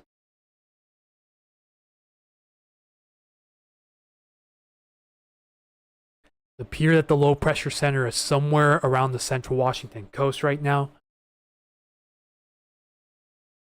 And as the southerlies begin to pull farther to the south, should have less of a southerly wind influence on this convergence, which should allow it to start to dissipate over the next couple of hours. But not before it supposedly moves south a little bit and then begins to weaken. We may have a little more lightning activity here before the night's over, but it would at least appear that we may have peaked across the Central Sound. That being said, it's time to watch... Okay, never mind. Just got new lightning strikes on WeatherBug. Too bad you guys didn't see that because I was on Radar Scope. We just got a bunch of new strikes down here crossing into Pierce County.